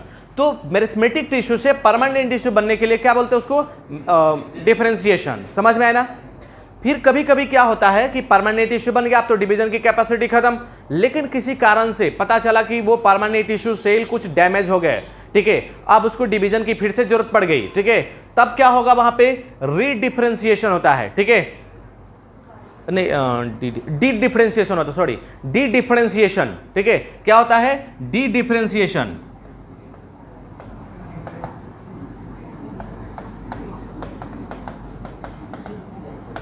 D differentiation, permanent tissue से मेरिस्मेटिक टिश्यू बनना है, यानी कि परमानेंट टिश्यू बन चुका था लेकिन किसी प्रॉब्लम की वजह से अब उसको वापस से डिवीजन करने की नौबत आ गई है, ठीक है। आगे समझ में। तो उस प्रोसेस को कहते हैं डी डिफरेंशिएशन। समझ में आया ना। डिवीजन करके अपनी फिर वापस से संख्या बढ़ाया, अब उसको क्या करना है, फिर से परमानेंट बनना है। तो अब उस प्रोसेस को कहते हैं रीडिफरेंशिएशन। री मतलब पुनः,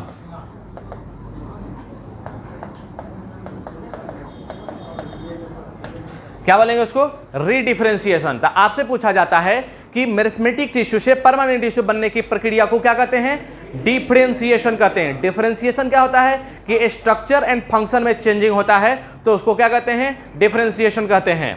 परमानेंट टिश्यू से वापस से मेरिस्मेटिक टिश्यू बनने को डी डिफरेंशिएशन कहते हैं, ठीक है, यानी कि उसके पास वापस से डिवीजन की कैपेसिटी आ जाती है, ठीक है, और फिर वापस से जो एक परमानेंट टिश्यू मेरिस्मेटिक बना था उसको पुनः परमानेंट बनना है, तो उसको क्या कहते हैं, री मतलब होता है पुनः एक बार डिफरेंशिएट हो जाएगा, ठीक है, आगे समझ में, ठीक है। तो ये आपसे व्हाइट वाला मैंने जो लिखा है वो क्वेश्चन में पूछा जाएगा आपसे, ठीक है, लेकिन ये हाई लेवल हो गई थोड़ी।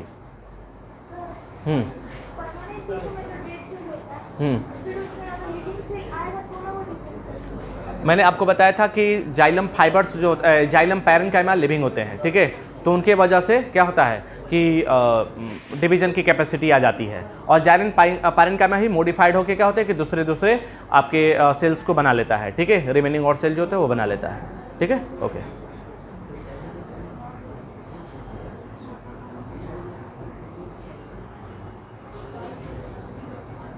ठीक है ना, चलिए अब हम कुछ बात करते हैं सेल डिवीजन का, ठीक है, कि सेल डिवीजन क्या चीज़ होता है।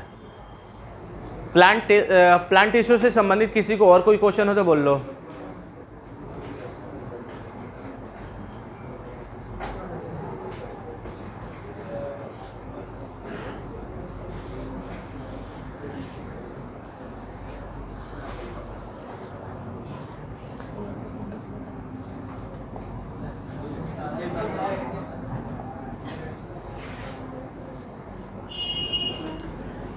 थोड़ा स्मार्ट बने एकदम, ठीक है, थोड़ा नहीं थोड़ा ज़्यादा ही स्मार्ट बने, क्योंकि बड़ी यूनिवर्सिटी की तैयारी कर रहे हैं आप जाने के लिए। वहाँ जाइएगा ना, ऑल ओवर इंडिया कौन बोले कि दूसरे कंट्री के लोग आए होंगे पढ़ने के लिए, ठीक है, तो उन लोगों के साथ आपको विदेशियों के साथ बैठना है, ठीक है, तो आप गाँव के गंवार के जैसे बैठोगे वहाँ पे तो इंसल्ट ही हो जाएगी आपकी, और आपके साथ साथ हमारी भी होगी, ठीक है, तो वहाँ थोड़ा स्मार्ट बन के बैठेंगे।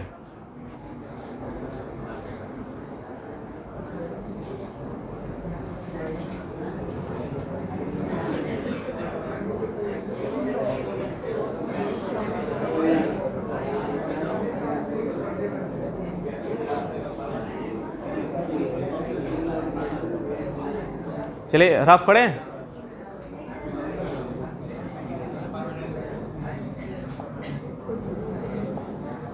चलिए सेल डिवीजन की बात करते हैं, कोशिका विभाजन की बात करते हैं हम लोग, ठीक है।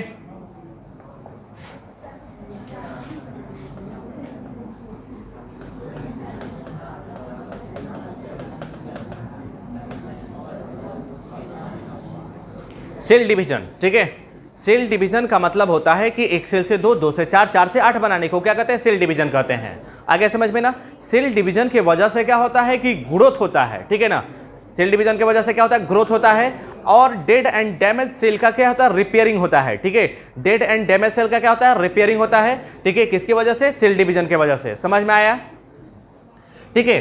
तो अब इसके बारे में थोड़ा सा और जानते हैं कि सेल डिवीजन कितने तरीके से होता है, तो 3 तरीके से होता है। कौन कौन, किसी को मालूम है? हाँ बताओ। विषम सूत्री करके ऐसा कुछ नहीं होता है, ठीक है, लपेटते नहीं रहो, हाँ, विषम सूत्री नहीं होता है कुछ। आपको याद है लास्ट में ब्लैक टी शर्ट नहीं, ओ, और किसी को भाई, हाँ बताओ, बोल्ड आवाज होनी चाहिए। माइटोसिस और मियोसिस, सिर्फ दो, एक और बताना था। अरे बायोलॉजी वाले हमारे भी कुछ बच्चे बैठे इसमें, ठीक है, ना कटाओगे इस दिन में रात, ठीक है। हमने सिंपल पूछा कि सेल डिवीजन कितने प्रकार के होते हैं। पढ़ाई का स्तर कहाँ तक चला गिर गया है, ठीक है, पता नहीं चल रहा है। ये 6ठी क्लास में पढ़ाई जाती है भाई, 6ठा क्लास भी नहीं पढ़ा। मान लो कि कोई कहे कि हमने 8 से पढ़ा है, ठीक है, अरे भाई 8 से पढ़ा है तो 6ठा क्लास पढ़ के आया होगा ना। हाँ बोलो। और माइटोसिस क्या होता है?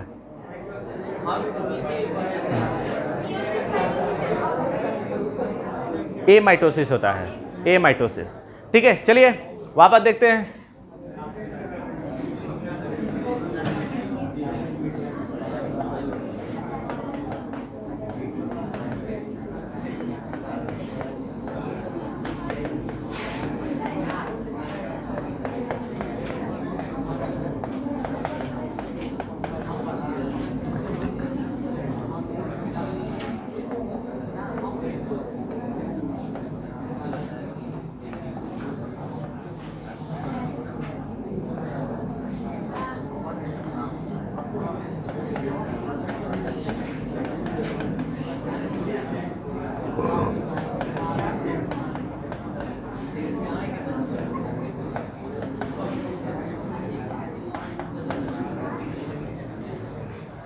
देखो 3 प्रकार का होता है, ए माइटोसिस, माइटोसिस और मियोसिस।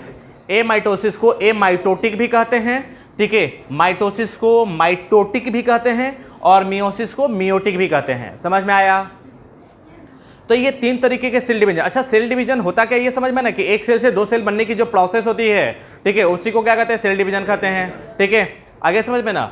तो ये सेल डिवीजन क्यों होता है? ग्रोथ करवाने के लिए और बॉडी को रिपेयर करने के लिए। ठीक है, आगे से मैं रिपेयरिंग समझते हैं ना, ठीक है, कोई पार्ट टूट फूट जाता है तो उसको जगह रिपेयरिंग करने के लिए जरूरी होता है सेल डिवीजन। ठीक है, सेल डिवीजन 3 तरीके से हो गए, ए माइटोसिस, माइटोसिस और मियोसिस। ए माइटोटिक, ठीक है, और माइटोटिक और मियोटिक।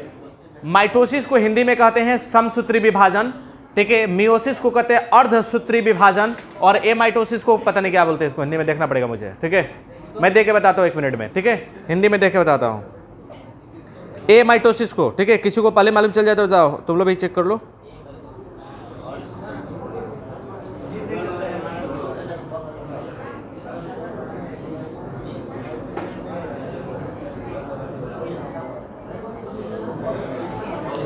अमाइटोसिस ही कहते हैं। ठीक है, अमाइटोसिस सही था हिंदी में। अमाइटोसिस, अमियोटिस, अरे क्या लिखा है, अमिटोसिस, अमिटोसिस लिखा है। हम पढ़े बी बी समसूत्री नहीं होता बेटा। ठीक है, असूत्री बोल सकते हैं इसको। ठीक है, एक जगह असूत्री भी लिखा है, असूत्री।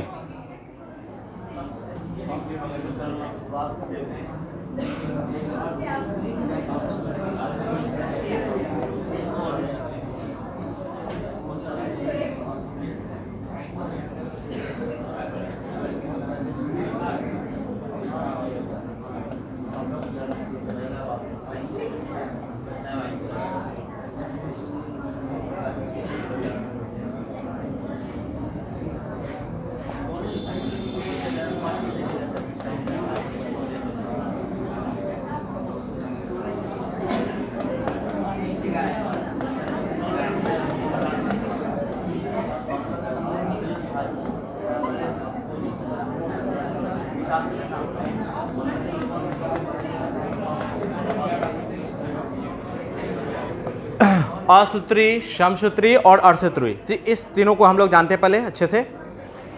इसके बाद फिर हम लोग आगे बढ़ेंगे। ए माइटोसिस का मतलब होता है अनइक्वल डिवीजन। ठीक है, जैसे कि एक सेल है, ठीक है, वो डिवाइड करके 2 सेल बनाएगा, तो दोनों सेल बराबर नहीं बनेगा। ठीक है, कोई छोटा कोई बड़ा बन जाएगा, कोई टेढ़ा मेढ़ा, कोई कुछ भी बन सकता है, तो उसको क्या बोलते हैं, ए माइटोसिस।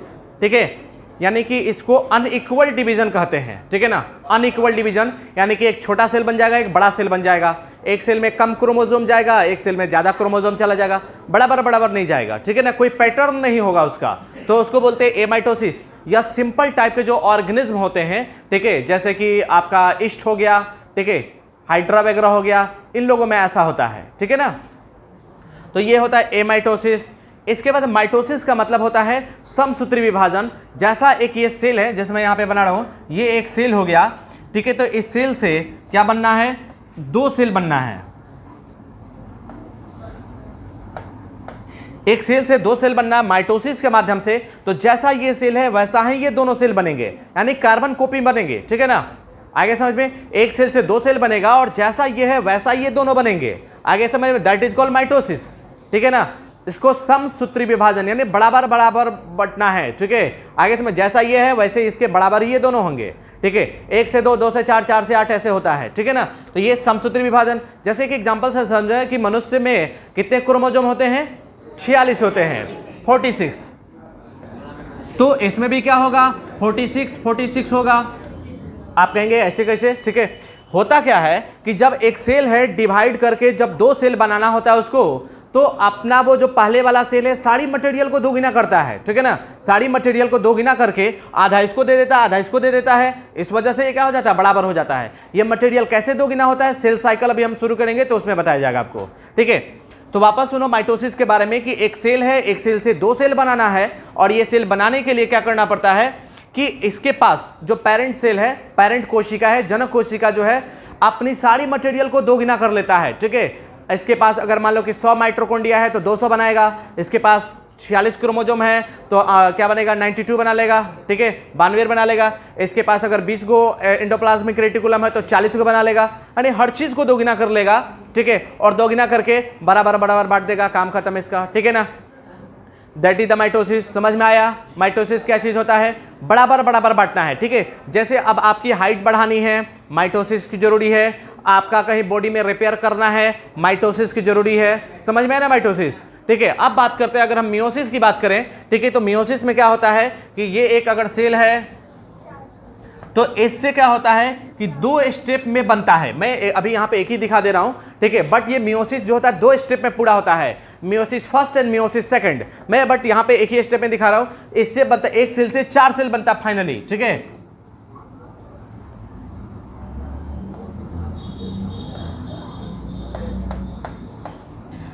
एक सेल से 4 सेल बनना है, ठीक है, मियोसिस में, या उसको मियोटिक कहते हैं। अगर इसमें 46 क्रोमोसोम है, ह्यूमन वाला ही ले लिया, ठीक है, तो इसके पास 23 क्रोमोसोम होंगे। आगे समझ में, 23 क्रोमोसोम होंगे, ठीक है ना। हाँ, हैप्लॉइड बना लेगा, ठीक है ना। और ये डिप्लॉइड सेम। डिप्लॉइड हैप्लॉइड तो नहीं कर सकते हैं, ठीक है, क्योंकि हैप्लॉइड में ये भी हो सकता है, ठीक है ना। हैप्लॉइड में ये भी हो सकता है, माइटोसिस भी हो। यानी कि इसका कहने का मतलब है कि जितना इधर है उतना ही कर देना। मान लो कि इसके पास n क्रोमोसोम है तो ये n ही नहीं बनेगा, ठीक है, n ही बनेगा, ठीक है। और इसमें क्या है कि जितना उधर है उसका आधा बनाना है, ठीक है। इधर अगर 2n है तो n बनेगा, ठीक है, n बनेगा, ठीक है ना। हाँ, अब ये नहीं कि n है तो उसमें होगा, n में नहीं होता ये, ठीक है। आगे n/2 नहीं होता उसमें। तो अब देखो कि मियोसिस में क्या होता है कि एक सेल से 4 सेल बनते हैं, और चारों सेल क्या हो जाते हैं कि आधा आधा क्रोमोसोम को रखते हैं, ठीक है ना। तो वो होता है मियोसिस। ये स्पेशली होता है हायर ऑर्गेनिज्म में, प्लांट हो चाहे एनिमल हो। हायर एनिमल में कब होता है, जब गैमिट बनाना होता है, स्पर्म ओवम बनाना होता है, चाहे प्लांट्स हो तो पॉलिन ग्रेन और फिर ये एम्ब्रियो सैक वगैरह बनाना हो, तब इसका यूज पड़ता है आपका मियोसिस का, ठीक है। उसके बाद बाकी ग्रोथ करवाना है तो फिर माइटोसिस से काम चल जाएगा, ठीक है। माइटोसिस से काम नहीं चलेगा, माइटोसिस ही होता है, ठीक है। तो ग्रोथ और रिपेयर करवाना है, ठीक है, माइटोसिस चाहिए। गैमिट बनाना है, मियोसिस चाहिए, ठीक है ना। तो ये चीज होता है आपका सेल डिवीजन के, मैंने पहले ये बताया, ठीक है। अब ये कैसे डबलिंग होता है इसके बारे में बोलो। एमाइटोसिस को सिंपल भाषा में बोलिएगा अनइक्वल डिवीजन, ठीक है, अविकास नहीं, ठीक है। नहीं समझ पाया, फिर से बोलो एक बार। अविकसित नहीं, ऐसा कोई टर्म यूज नहीं करेंगे, ठीक है। ये सिंपल ऑर्गेनिज्म में होता है, ये बोल सकते हैं। साधारण जीव जंतु जैसे इस्ट है, हाइड्रा है, उसमें होता है। क्या सर तीनों जो सेल डिवीजन होता है, क्या ये मनुष्य में पाया जाता है तीनों? हाँ, तीनों पाया जाता है। मनुष्य में एमाइटोसिस भी होता है, रेयर केस में होता है, ठीक है, रेयर केस में होता है। मनुष्य में ये दोनों तो होना ही है, ठीक है। ये भी होता है रेयर केस में, ठीक है, जब खासकर आपको ब्लड बुलाना होता है, ठीक है, तो उस कंडीशन में यूज होता है। क्रोमोसोम की संख्या के आधार पे, जैसे देखो इसमें तो मैंने बता दिया माइटोसिस में, मियोसिस में बता दिया, ठीक है। इसमें बराबर नहीं होता है। जैसे कि इसमें अगर क्या है कि 46 क्रोमोसोम वाला सेल है, ठीक है, तो इससे अगर 2 बना तो एक में चला जाएगा, हो सकता है कि 20 चला जाए, और एक में हो सकता है कि 30 चला जाए, कुछ भी, ठीक है। अनइक्वल मतलब कुछ हो जाए, ठीक है, जो मर्जी करे आप लिख दो। तो ये 3 तरीके के हुए, किसके बारे में?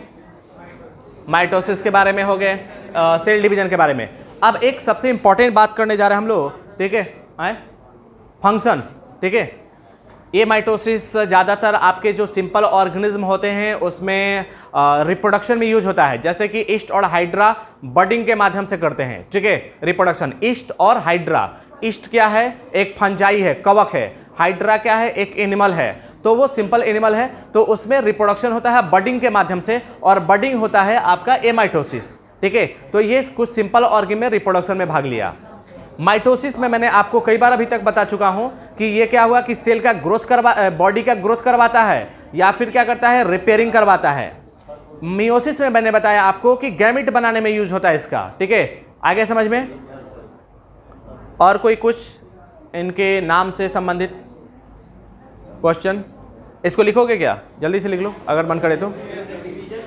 हाँ, आप पढ़ेंगे सेल साइकिल पढ़ेंगे, तब वो पता चलेगा कि कैसे कैसे ये सब होता है। हाँ, आते हैं अभी वहाँ पे हम लोग। अगर किसी को नोट करना है फटाफट, 1 मिनट का टाइम है, नोट कर लो। सबसे पहले सेल डिवीजन किस चीज़ में देखा गया था?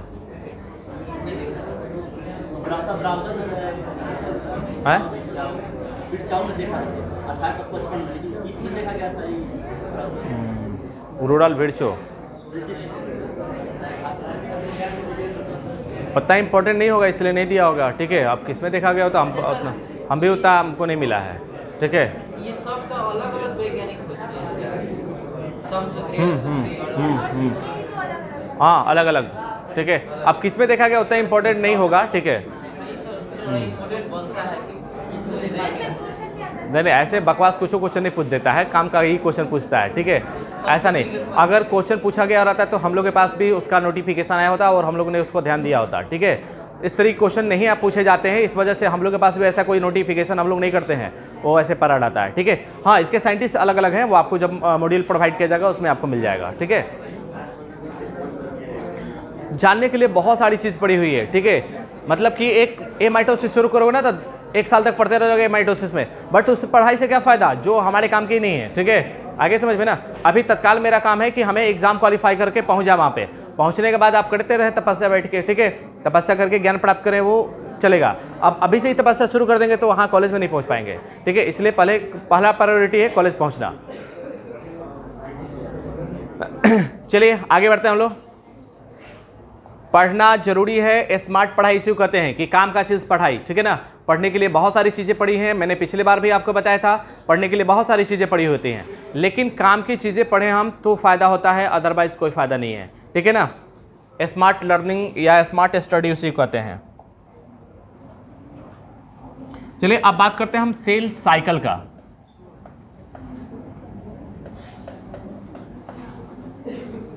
सेल साइकिल, ये एक सेल से 2 सेल जो बनता है, इसमें कौन कौन सी प्रोसेस होती हैं और कैसे कैसे कब कब होता है, इसके बारे में जानना हो, और उसी को क्या कहते हैं? सेल साइकिल, कोशिका चक्र, ठीक है ना। इसको 2 भागों में बांटा गया है।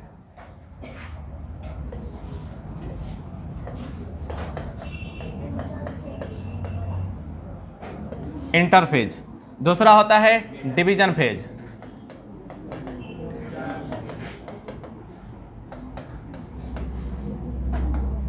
इंटरफेज या डिवीजन फेज, डिवीजन फेज का एक और नाम देते हैं एम फेज, ठीक है। तो सेल साइकिल को 2 भागों में बांटा गया है, ठीक है। ये सेल साइकिल होता है क्या समझ में ना, एक सेल से 2 सेल बनने में जो जो प्रोसेस होती हैं उस प्रोसेस को क्या कहते हैं? सेल साइकिल कहते हैं। एक सेल से 2 सेल होने तक जितनी भी प्रोसेस होते हैं उनको कहते हैं सेल साइकिल कहते हैं, और इसको 2 भागों में बांटा गया है। एक को कहते हैं इंटरफेज, दूसरे को कहते हैं डिवीजन फेज, या डिवीजन फेज को एक दूसरा नाम होता है एम फेज, ठीक है। जो इंटरफेज होता है इसको वापस से 3 फेज में बांटा गया है। कौन कौन बताओ? मेटाफेज, एनाफेज कौन बोला गधा? हैं, इसको थोड़े बोलते हैं, अरे ये इंटरफेज है, ठीक है। देखो कौन कौन है। एक को बोलते हैं G1 फेज, इसके बाद S फेज, और फिर ये G2 फेज।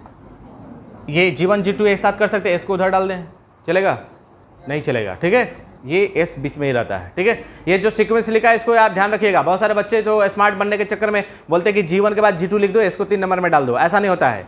G1 के बाद S आता है, इसके बाद G2 आता है, ठीक है। अब बोलिए आपने ऐसा क्यों किया? क्योंकि हमारे साइंटिस्ट ने ऐसे बता के गए हैं कि ऐसे ही पढ़ाना, ठीक है, तो हम भी ऐसे पढ़ाते हैं। इन्हें हमने अपनी मर्जी से कुछ नहीं डाल देते, और आप भी अपनी मर्जी कुछ मत डाल देना, नहीं गलती हो जाएगा, ठीक है। तो G1 फेज, S फेज और G2 फेज, इंटर फेज में 3 फेज में बांटा गया है, ठीक है। अब इसके अंदर नहीं है, बस इतना तक है। अब मैं बता रहा हूँ, ठीक है, थोड़ा सा पहले इधर आ जाए हम, ठीक है। ये डिवीजन फेज है, डिवीजन फेज को भी वापस से 2 भाग में बांटा गया है, ठीक है। कौन कौन? एक को बोलते हैं हम लोग कैरियोकाइनेसिस,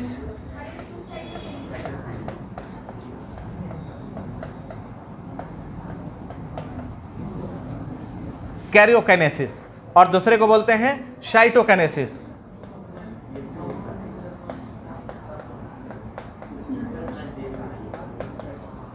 साइटोकाइनेसिस, ठीक है। तो जो डिवीजन फेज होता है उसको 2 भागों में बांटा गया है। कौन कौन? कैरियोकाइनेसिस और साइटोकाइनेसिस। कैरियोन, कैरियोन का मतलब होता है न्यूक्लियस, ठीक है। ये बना है कैरियोन प्लस काइनेसिस, ठीक है। तो काइनेसिस का मतलब होता है डिवीजन, और कैरियोन का मतलब कैरियो का मतलब होता सॉरी काइनेसिस का मतलब होता है डिवीजन, बंटवारा, और कैरियोन का मतलब होता है क्या? न्यूक्लियस। न्यूक्लियस के विभाजन को, ठीक है, न्यूक्लियस के डिवीजन को कैरियोकाइनेसिस कहते हैं, और साइटोप्लाज्म के बंटवारे को क्या कहते हैं? साइटोकाइनेसिस कहते हैं। अच्छा, ये साइटोकाइनेसिस क्या होता है? देखो, मैं पहले भी शायद बताया था, आज फिर एक बार वापस बता रहा हूँ। जैसे ये सेल होता है, सेल का ये न्यूक्लियस हो गया, तो ये न्यूक्लियस के बाहर, ठीक है, न्यूक्लियस के बाहर और ये सेल मेम्ब्रेन के अंदर के जो पार्ट होते हैं, इसी को कहते हैं हम लोग क्या? Cytokinesis, sorry cytoplasm.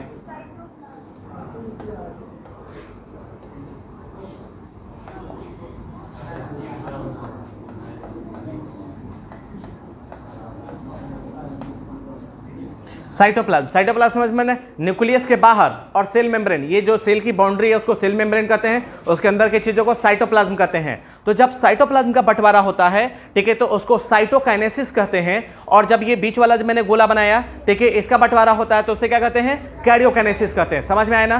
कैरियोकाइनेसिस का मतलब होता है डिवीजन ऑफ न्यूक्लियस, और साइटोकाइनेसिस का मतलब होता है डिवीजन ऑफ साइटोप्लाज्म, ठीक है ना। अब देखो, ये कैरियोकाइनेसिस को वापस से 4 भाग में बांटा गया है, ठीक है। कौन कौन? ये देखें,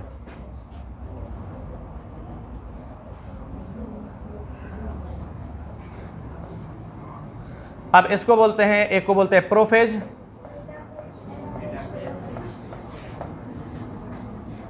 प्रोफेज। 2 नंबर में होता है मेटाफेज,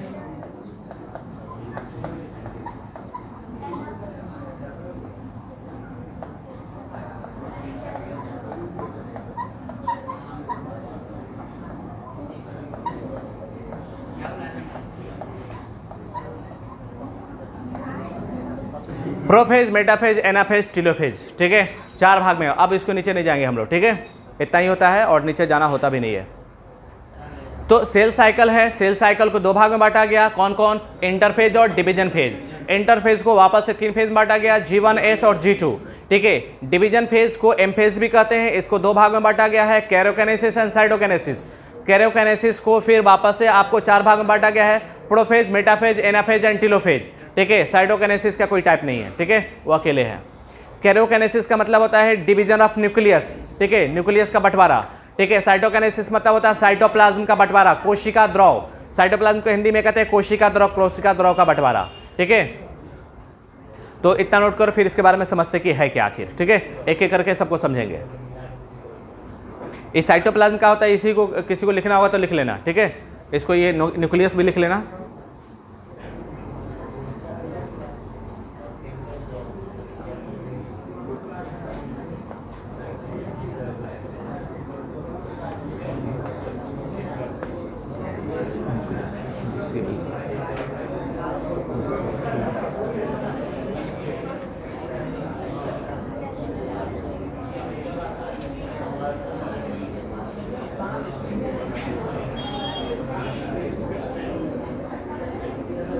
रोज़ाना आप क्लास आएँ तो सीखें कि आज कुछ नया सीख के जाएँ। जब भी क्लास आएँ, क्लास नहीं भी आएँ, घर पे भी रहें, तो कोशिश करें कि आज कुछ नया सीखें। और रात में सोने समय एक बार ज़रूर आप सोचें कि आज आपने दिन भर में क्या सीखा। अगर मान लो कि आपने अगर कुछ नहीं सीखा उस दिन में, तो समझे कि आप एक दिन पहले मर गए होते तो अच्छा होता। ठीक है, आगे समझ में। तो रोज़ाना कुछ ना कुछ सीखना होता है। ठीक है, जिस दिन आपको लगे ना कि आज आपको कुछ नहीं सीखा, तो आप कोशिश करें कि एक दिन पहले मर जाएं। ठीक है, आगे समझ में ना, जितना अगर टाइम आपको निर्धारित किया गया, क्योंकि वो दिन आपका वेस्ट हो गया, तो अरे धरती पे बोझ बनने थोड़े ना आए हो। ठीक है, कुछ करने आए हो। ठीक है, कुछ नाम कमाने आए हो। ठीक है, कुछ सीखने आए हो। ठीक है, कुछ विकसित करने आए हो, तो वो करके उसके बाद जाओ, ताकि मरने के बाद भी आपकी क्या हो कि नाम रहे। जैसे कुछ लोग, इतने सारे लोग रोज़ मरते हैं, कितने लोगों का नाम याद रखा जाता है भाई? ठीक है, बहुत लिमिटेड लोग हैं जिनके नाम याद रखी जाती है। क्यों रखी जाती है? वो कुछ ऐसे कांड करके जाते हैं जिससे वजह से उनको याद रखा जाता है। तो अरे कांड मतलब अच्छा चीज़, ठीक है, कांड मतलब बुरा नहीं होता है, कुछ अच्छे करके जाते हैं। तो उसी तरीके से आप भी कोशिश करें कि कुछ अच्छा करके जाएं।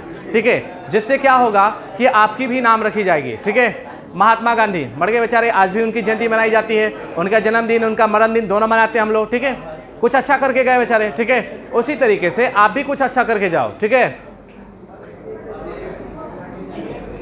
और जिस दिन मैं आज आपको एक कुछ संकल्प करा के जाऊंगा। ठीक है, संकल्प कराते ना, और लास्ट टाइम क्लास खत्म होगा आपका। ठीक है, तो मैं आपको 3 संकल्प में करा के जाऊंगा आपको।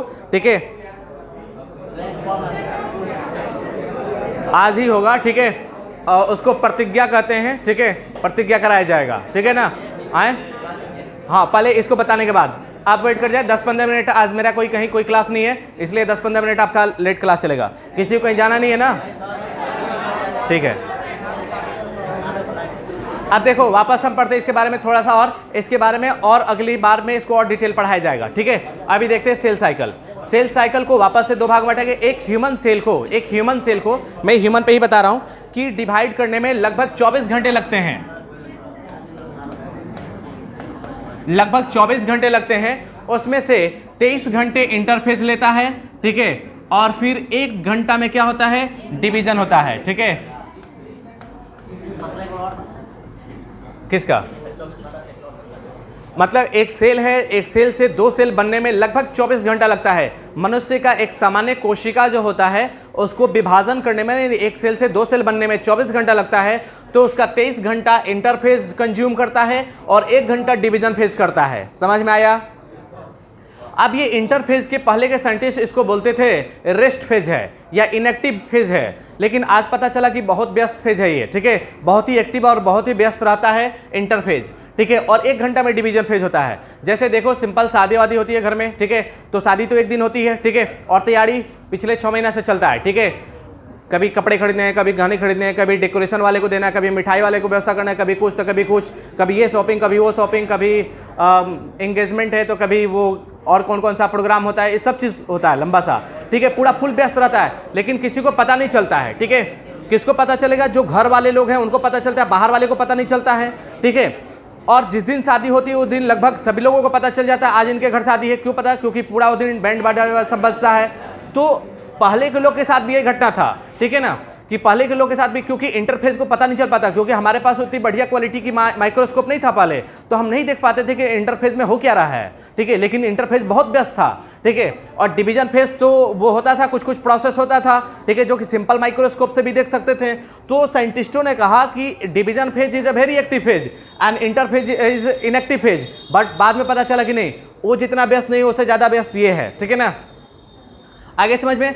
जैसे कि मैंने आपको थोड़ी देर पहले बताया था कि एक सेल को डिवीजन करके जब 2 सेल बनता है तो एक सेल अपनी सारी मटेरियल को दोगुना करता है। तो कौन से फेज में करता है? ये इंटरफेज में करता है। यानी कि अगर उसके पास 100 माइटोकॉन्ड्रिया है तो 200 माइटोकॉन्ड्रिया है करना है उसको, अगर 100 एंडोप्लाज्मिक रेटिकुलम है तो 200 करना है उसको। ये सारी चीज़ डबल इसमें होता है। 1 डीएनए है तो 2 डीएनए करना है, हर चीज़ की मटेरियल को डबल डबल करना है इसमें, और डिवीजन फेज में आधा आधा बांट देना है उसको। ठीक है, तो डिवीजन फेज में बंटवारा का काम होता है और फिर इंटरफेज में डबलिंग का काम होता है। तो डबलिंग करने में उसको 23 घंटा लग जाता है और बांटने में सिर्फ 1 घंटा लगता है, बांट देता है। ठीक है ना, अब देखो वापस से इसको G1, S और G2 बोला गया है। ठीक है, इसमें हम लोग को क्या याद रखना है कि अलग अलग मटेरियल होते हैं। एक सेल के अंदर साइटोप्लाज्म में बहुत सारे अलग अलग मटेरियल होते हैं। ठीक है, तो अलग अलग मटेरियल अलग अलग टाइम पे क्या होता है? डबल होता है। जैसे कि G1 में कुछ प्रोटीन है, कुछ RNA है और कुछ सेल ऑर्गेनेल हैं, वो बनते हैं। एस में क्या होता है? यानी कि आपको इंपॉर्टेंट क्या याद रखना है कि RNA और प्रोटीन का डुप्लीकेशन G1 में होता है। एस में क्या होता है कि डीएनए का सिंथेसिस होता है, ठीक है। डीएनए का सिंथेसिस बहुत इंपॉर्टेंट है, आपके बोर्ड एग्जाम, आपके जो एग्जाम होंगे, ठीक है, उसमें ये पूछे जाने की संभावना रहता है कि डीएनए का रेप्लिकेशन कौन से फेज में होता है, तो एस फेज में होता है, ठीक है ना। तो डीएनए का सिंथेसिस हुआ, आपके कुछ आरएनए हैं, ठीक है, और सेंट्रियोल का डुप्लीकेशन सब एस फेज में हो जाता है, ठीक है ना। सॉरी, सेंट्रियोल का नहीं, सेंट्रियोल G2 में शायद होता है, ठीक है, सेंट्रियोल G2 में होता है।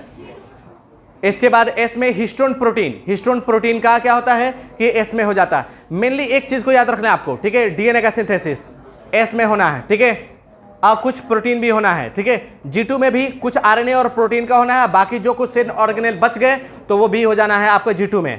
आपसे पूछा जाएगा कि डीएनए का सिंथेसिस कब हुआ, तो एस फेज में। आरएनए का सिंथेसिस कब हुआ, तो G1 और G2 में, ठीक है। कुछ आरएनए G1 बनता है, कुछ आरएनए G2 में बनता है। प्रोटीन का सिंथेसिस कब हुआ, तीनों में हुआ, ठीक है ना, G1 में, एस में और G2 में। आगे समझ में। इसके बाद इससे ज्यादा आपसे क्वेश्चन नहीं पूछा जाएगा आपसे, ठीक है ना। तो ये हो गया आपके इंटरफेज के बारे में बात, ठीक है। साइटोकिनेसिस की बात करें अगर हम, ठीक है, तो पहले न्यूक्लियस का बंटवारा होता है। पहले क्या होता है, न्यूक्लियस का बंटवारा, जिसमें प्रोफेज, मेटाफेज, एनाफेज और टीलोफेज आएगा।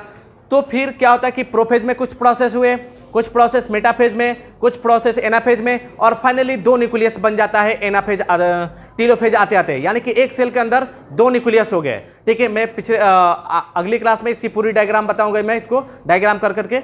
इसके बाद साइटोकिनेसिस मतलब कि 2 साइटोप्लाज्म का भी बंटवारा हो गया, और फाइनली क्या हो गए कि ये बन गए, 2 सेल बन गए, ठीक है ना। तो साइटोकिनेसिस जैसे फिनिश होता है 2 सेल बन जाते हैं आपके, ठीक है। प्रोफेज, मेटाफेज, एनाफेज में देखो इसमें होता क्या है कि जैसे एक ये सेल हो गया, इसके बारे में मैं ज़्यादा कुछ बोला नहीं हूँ। एक सेल है और ये इसका न्यूक्लियस है। प्रोफेज में क्या होता है कि इसकी जो न्यूक्लियस की बाउंड्री है वो फट जाएगी, जो बाहर का सेल ऑर्गेनेल दिखता है वो दिखना बंद हो जाएगा, ठीक है। इसके क्रोमोसोम जो होंगे बीच में आने लगेंगे, ठीक है, ये प्रोफेज हो गया। मेटाफेज में क्या होता है कि इसके क्रोमोसोम सिकुड़ के छोटे छोटे हो जाएंगे, और इसके कई सारे प्रोसेस में अगली क्लास में बताऊंगा। ये लंबा प्रोसेस है, ऐसे समझ से कि इससे नहीं चलेगा, ठीक है ना। तो ये चीज़ हो गया आपके इसके बारे में, इसको आप नोट कर लो, कर लियो क्या? अच्छा, ठीक है, तो इसको आप नोट कर लियो। इसके बारे में अगले क्लास में बताया जाएगा। हो सकता है आपको प्रिंटेड मटेरियल भी मिल जाए इसको।